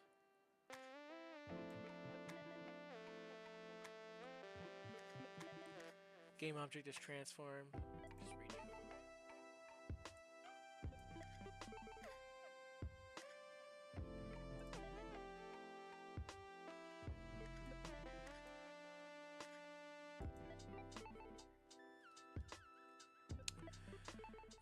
It is the character dot transform dot position dot x.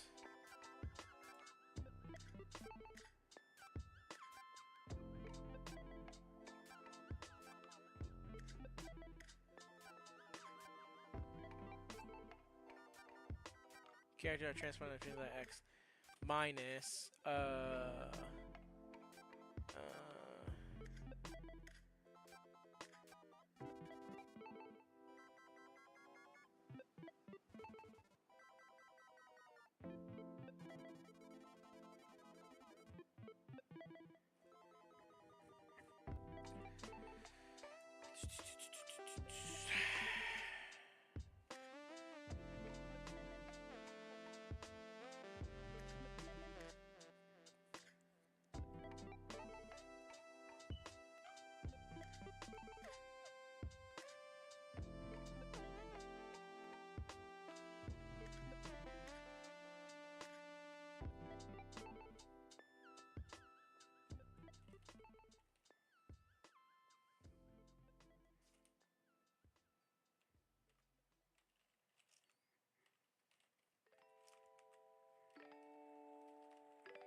there we go.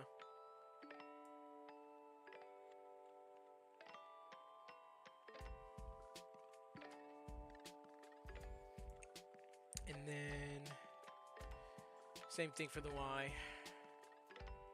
Transform dot position dot y minus, I think it just completed, right? Current number at transform dot position dot y.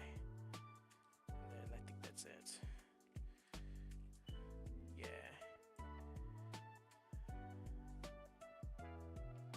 Yeah. And then the current number will go up. Okay. I don't need this int anymore because I'm not going to stop the calculation. Get rid of that.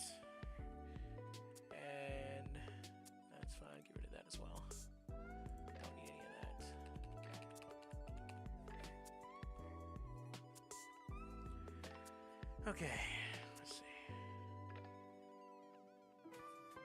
For each vector 3 in distance list, take the current number, take the element at that number and make it equal to vector 3. New vector 3 character transform minus the transform position x and character yes, and then iterate on the number.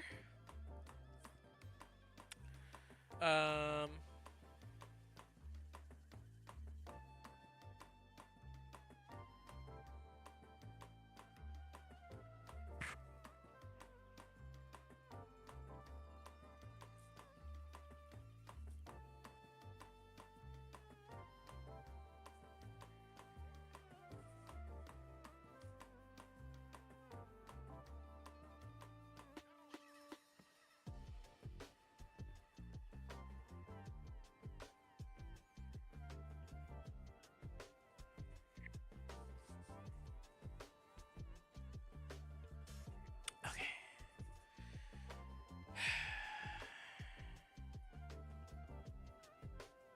Do I want to clear it? No, I don't think so. So I don't want to clear it. Okay. Iterate on the number, and if current number is equal to world's cards list. Oh, this is inside the for each. Yeah.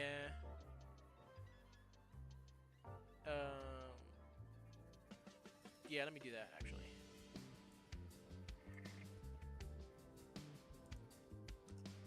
Boom.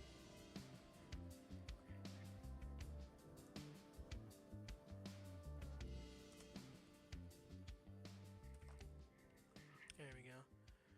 And then the yield is on the outside. Yeah.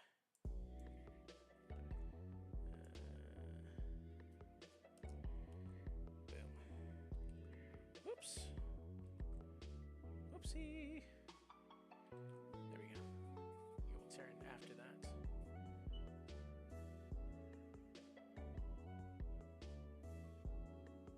So it'll go through this and check this if condition and then yield and reloop. Awesome. Okay, so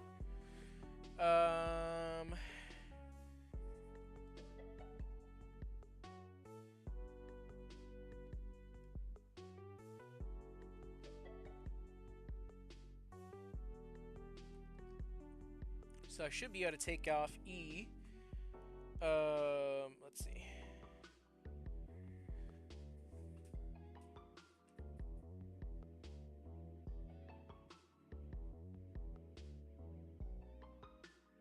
Start to routine.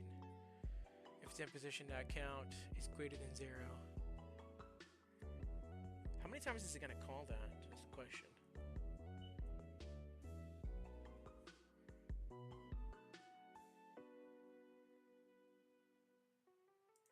And start coroutine.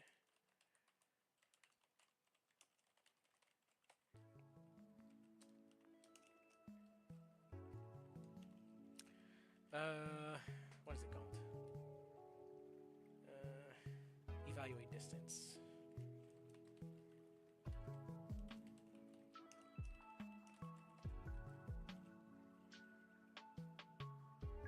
Calc position, right?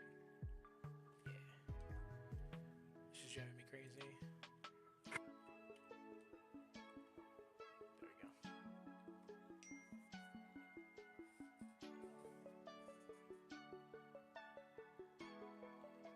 There we go.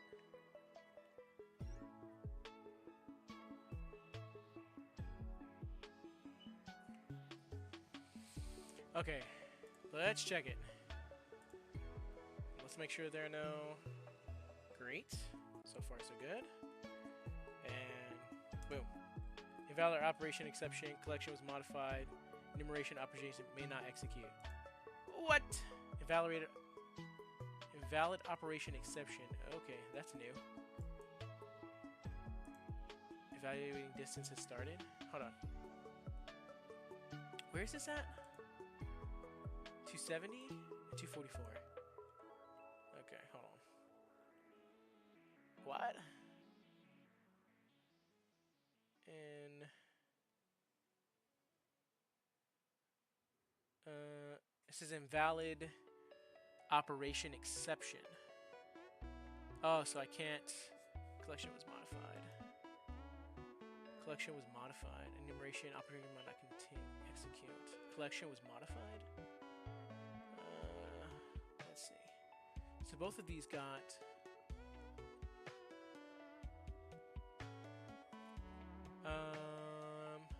Maybe it's because I'm doing it in the. Let's see. Maybe it's because I'm doing it in the update. Let me try that. Hold on. Clear that. Evaluate position. Yeah, it started for each vector 3. Maybe.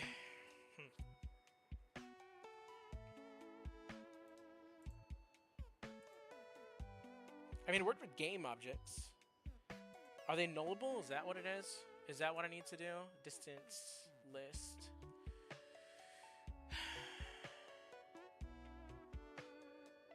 No, these are just regular. Distance list.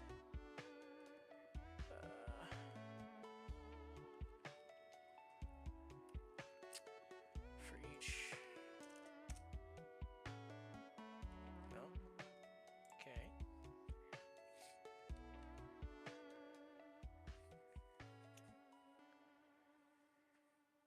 Oh, wait. Current number equals 0.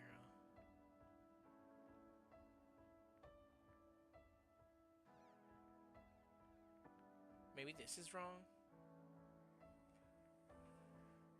Oh. Maybe I should just say elements. Let's try that.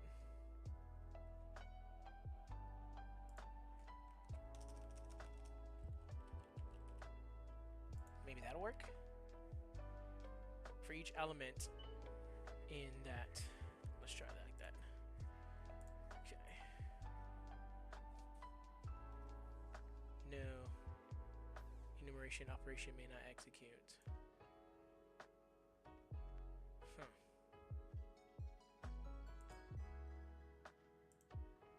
Collection was modified. Invalid operation exception.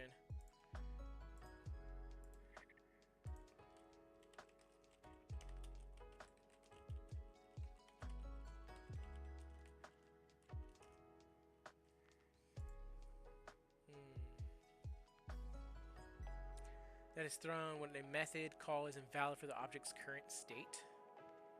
Huh?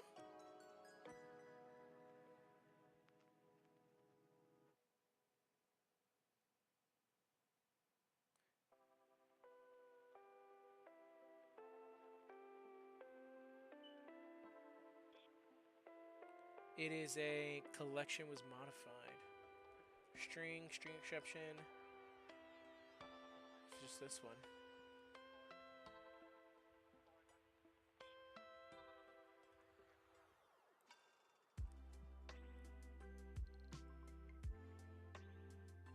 Methods.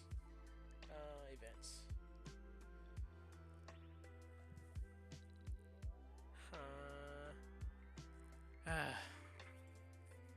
Man, trying to read this stuff is crazy. Okay. Maybe that's not a... Maybe this is not correct. For each...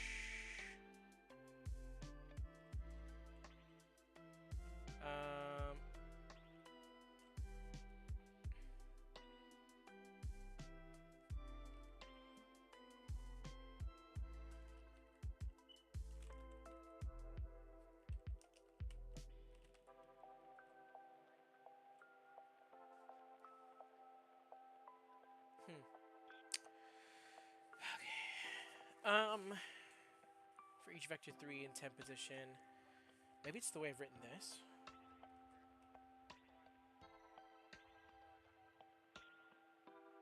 Let me just see if this changes it. Don't think it will, but count position. If calc position goes through and the other one doesn't.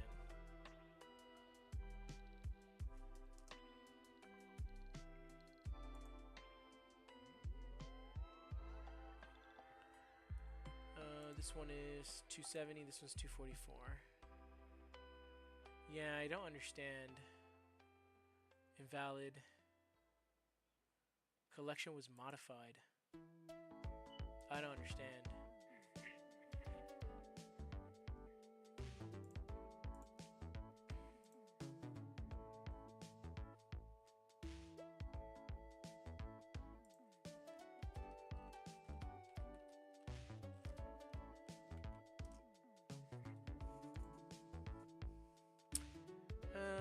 Let's see.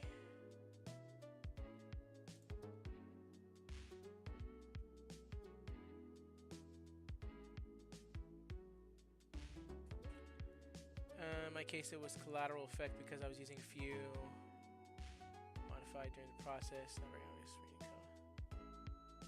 I was lucky that those includes were not needed. Signal data is indirectly changing the subscriber's dictionary under the hood during the loop and leading to that message by changing for each.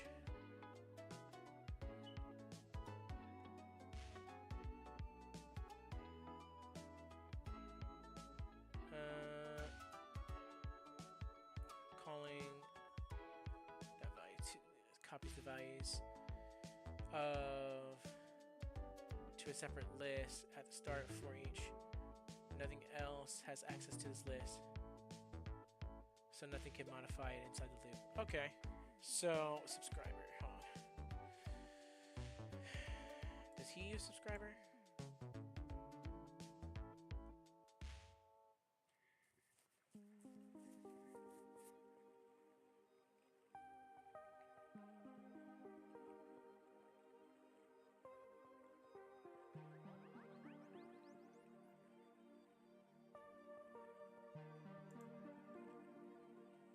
Let me type in for each. Hold on.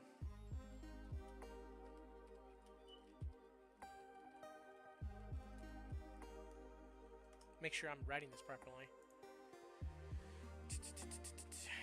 Variable name, array name, type.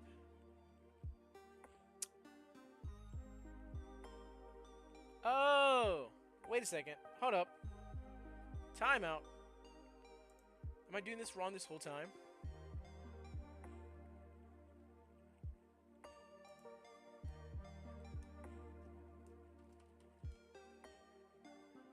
Oh my god. Yo, hello. What's up? Someone started following me. Yo, cool. What's up, Destin? What is up?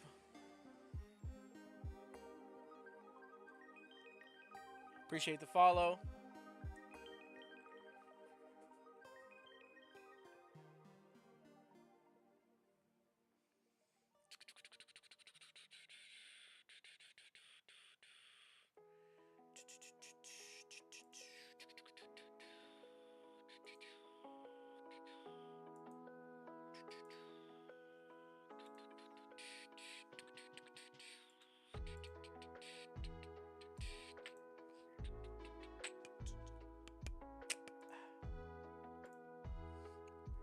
For each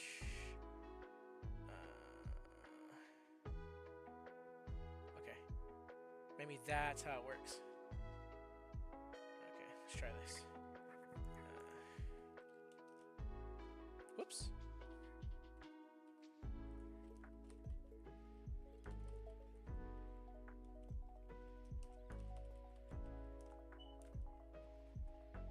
Maybe that will work.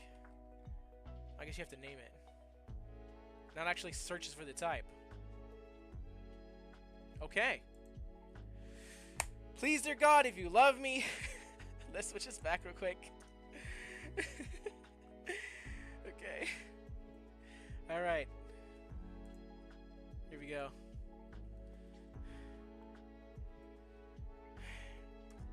Ah!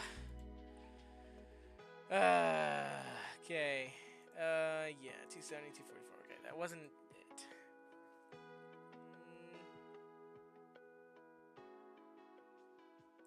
I never did properly test this. I don't think that makes a difference, but let's test this to make sure. No, I think I did test it actually. I think that should make a difference in whether or not I can operate. Okay. For each, maybe instead of vector 3, I should type in elements.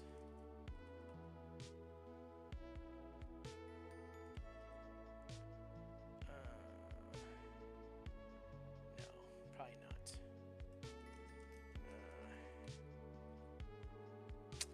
It seems like it should work. Like,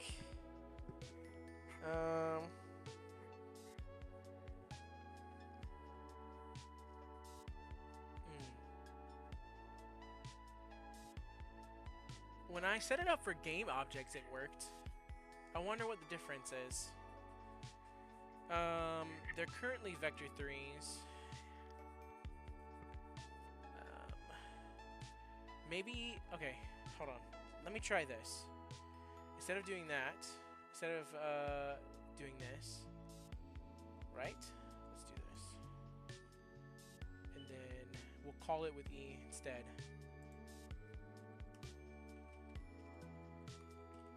Just so I can make sure that I'm calc position. Right? Okay, let's do that. Let's bypass that. Calc position, boom. Evaluate distance, boom, and we'll call it with E. Okay. So let's see. Okay, that worked. And okay, so that's still throwing the error.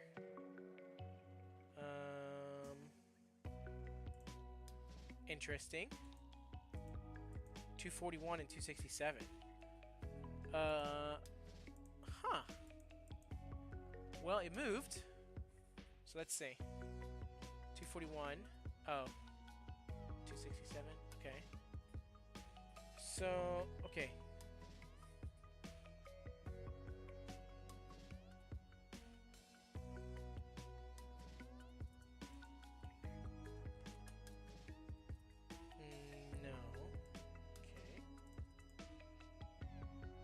Maybe it's not a variable. Maybe it's a element instead. Maybe like that. No, don't think so. For each. No, I don't think so.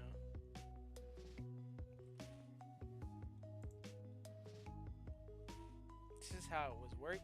Like, it wasn't working like this. I think it's about time for me to take a break for today. The suggestion was to put it in a list, right?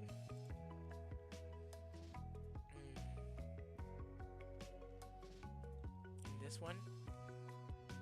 Dot values dot to list. Let's try that.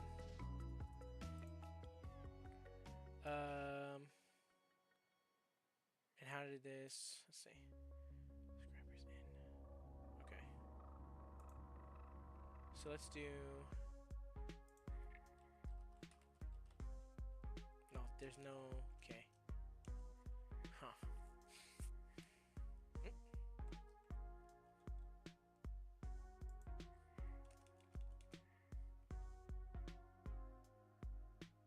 It's weird.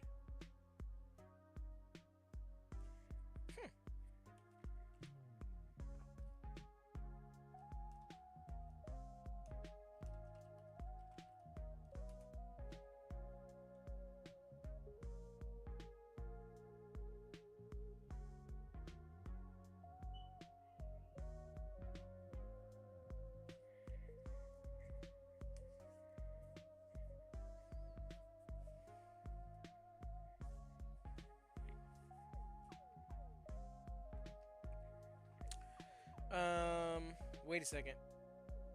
Hold on. RNG position. RNG position is.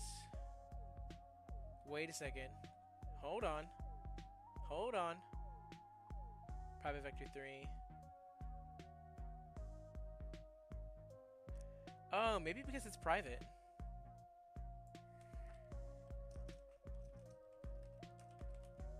Let's try that.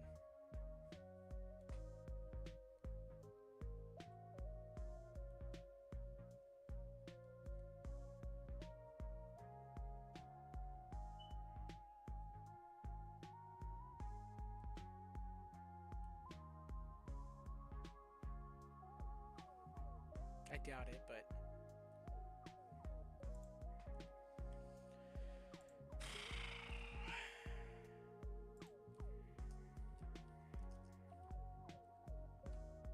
yeah, still throwing an exception. Okay, collection was modified. Okay, so let me try to do um this is a list. The collection was modified. Collection was modified. Enumeration cannot continue. Right? Is that what it said? Enumeration operation may not execute. Collection was modified.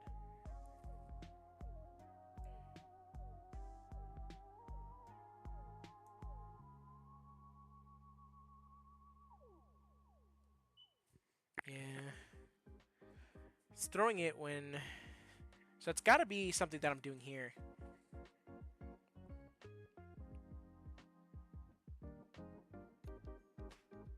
The game object worked. Maybe it's new?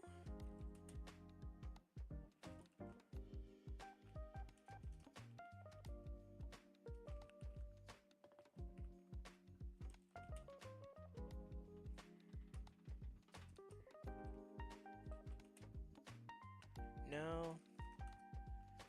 Um.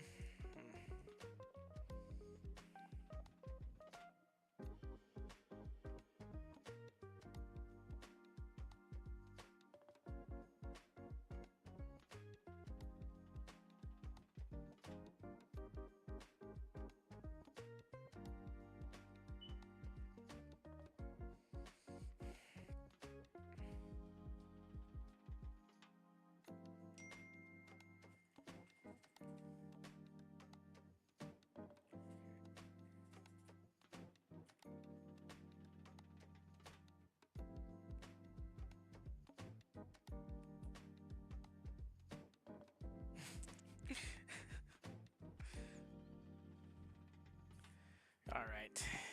About to have to get off for today, man. This is crazy. Like, just trying to write this function. um. Okay. Maybe. Maybe we don't do for each loop. Maybe we don't need to do a for each loop. Instead,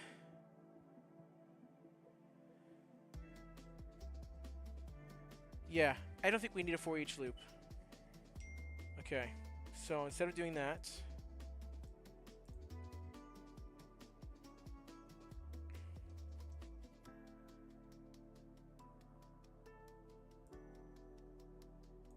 delete that, and just take the temp position, right? Calculate, it'll just run over and over again.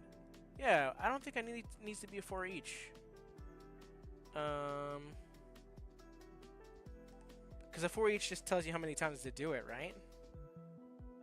I think. So let's just do it like this. Instead of a for each loop, take this. What we do have to do while int is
Yo, what's up? Hey. Oh. Hi. What's going on? Uh. Oh, okay, cool. I didn't know anyone was there because Steve didn't show me. Well, that's what's up. Yeah. I'm trying to figure out this. I'm trying to figure out this hard loop, bro. Like, I think I've got it figured out. Let's see. Greater than or equal to 0, probably. Oops. There we go. And then we just, it's fine. And then I++, doesn't really need that, but. Destiny 278, I got you, bro. I'll look you up later on. This problem's been stumping me for weeks. It's been pretty crazy.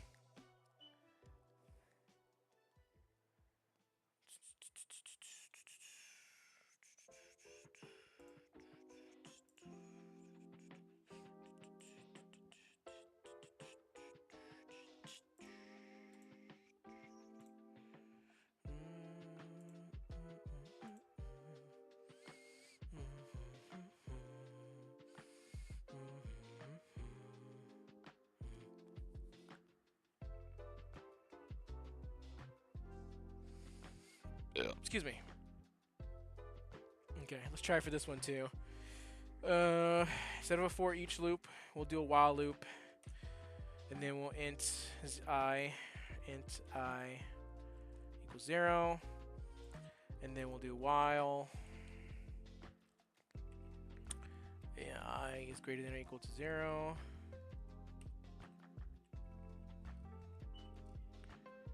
That's fine. Boom.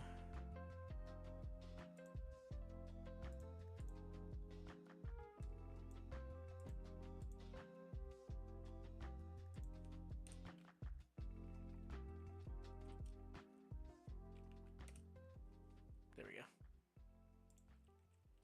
That's fine. Okay. Oh, I forgot to iterate I. It doesn't really matter.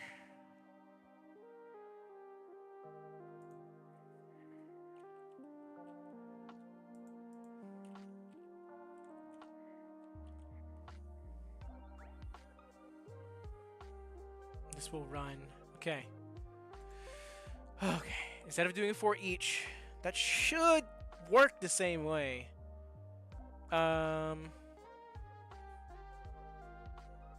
Let's see. Hold on. Yeah, it should work because I'm iterating a number. So let's see. Let's go here. Game manager. I have the temp list. Temp position. Where's my distance? Hold on. Is my distance not public?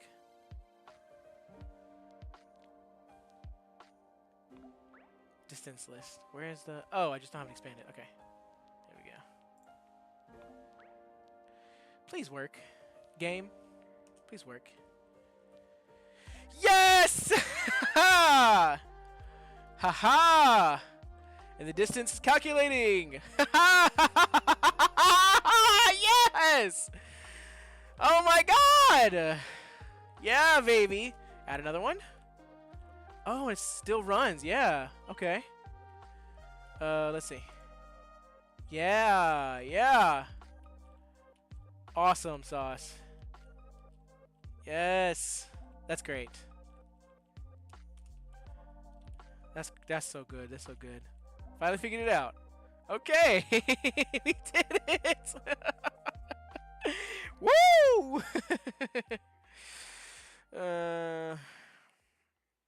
All right. You're going to call it there for today. Update the to-do list. Let's see. Evaluating function. Let's see. Keep tracking what? No. No. Let's see. This is all done. Delete that. Boom. Boom. All right, so that's a major function like done right there. That's so awesome that I got that done. Oh my god, I'm so happy. Oh, oh my goodness. And I'm going to add a comment here that says on 6/9 /2025 evaluating positions is done, and calculating distance is done.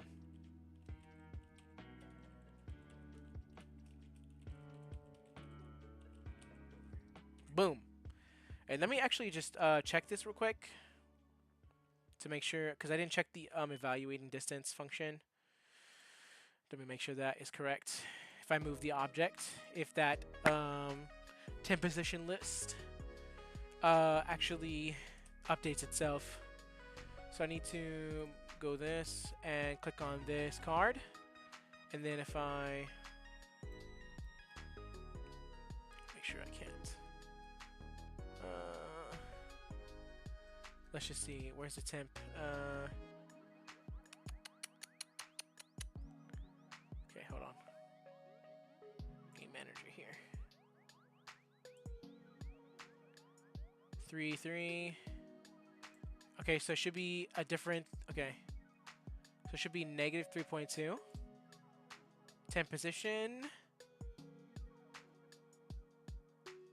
Okay, so this didn't update. Oh, because it's not running.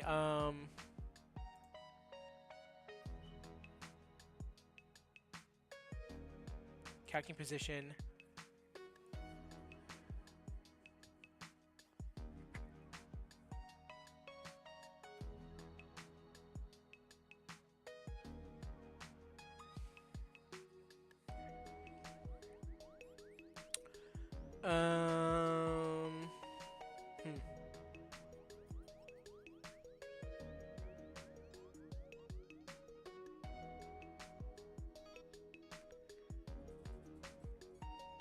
Current number is equal. Oh, it needs to be greater than or equal.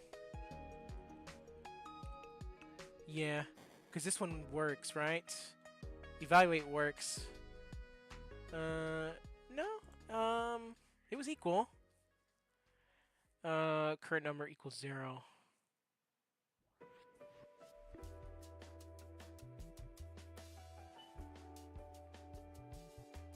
Temp position not count. The element at that equals new vector 3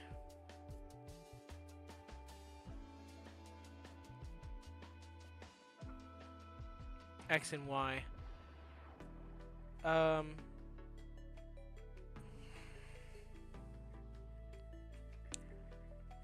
Just make sure.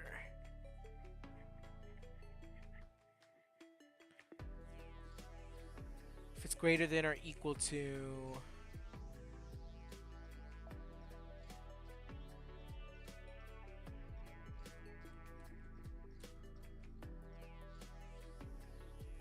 try that.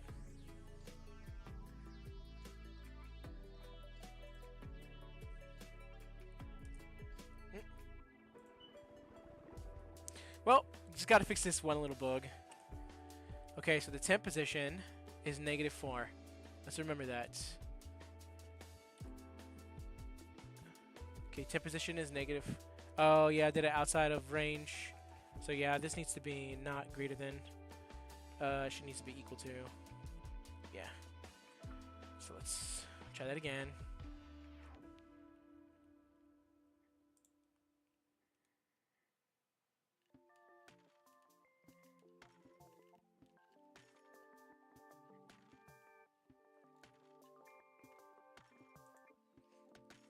I think actually change anything here. Okay, so temp position is -4. Evaluating distance has started. And I didn't actually confirm that if I calculating position has started because I didn't debug the log anything. But let's see. Okay, so temp position -4. So if I move this, right? The card. This should update. Oh, it did. Yeah, it updated to 3.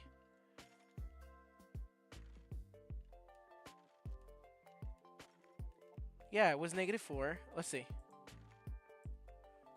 And it updated to 3, and now it's 7. Okay, so it is working. I must have missed it. And this is the original position that it got set at. Okay. Nice. Okay, and the distance also updated. So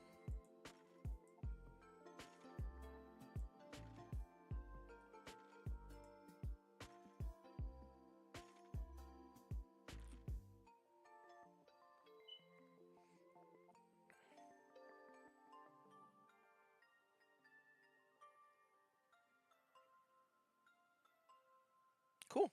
Yeah, it's working. Okay. Current number is equal to dot count. Yeah, so it'll go up, yeah, to the number and then reset. Okay. Yeah, cool. We did it. All right, time to get off for tonight. Whoever is watching, whenever you're watching, thanks for watching. Gonna end stream now. Been streaming for, sheesh, 3 hours. Have a good night, y'all.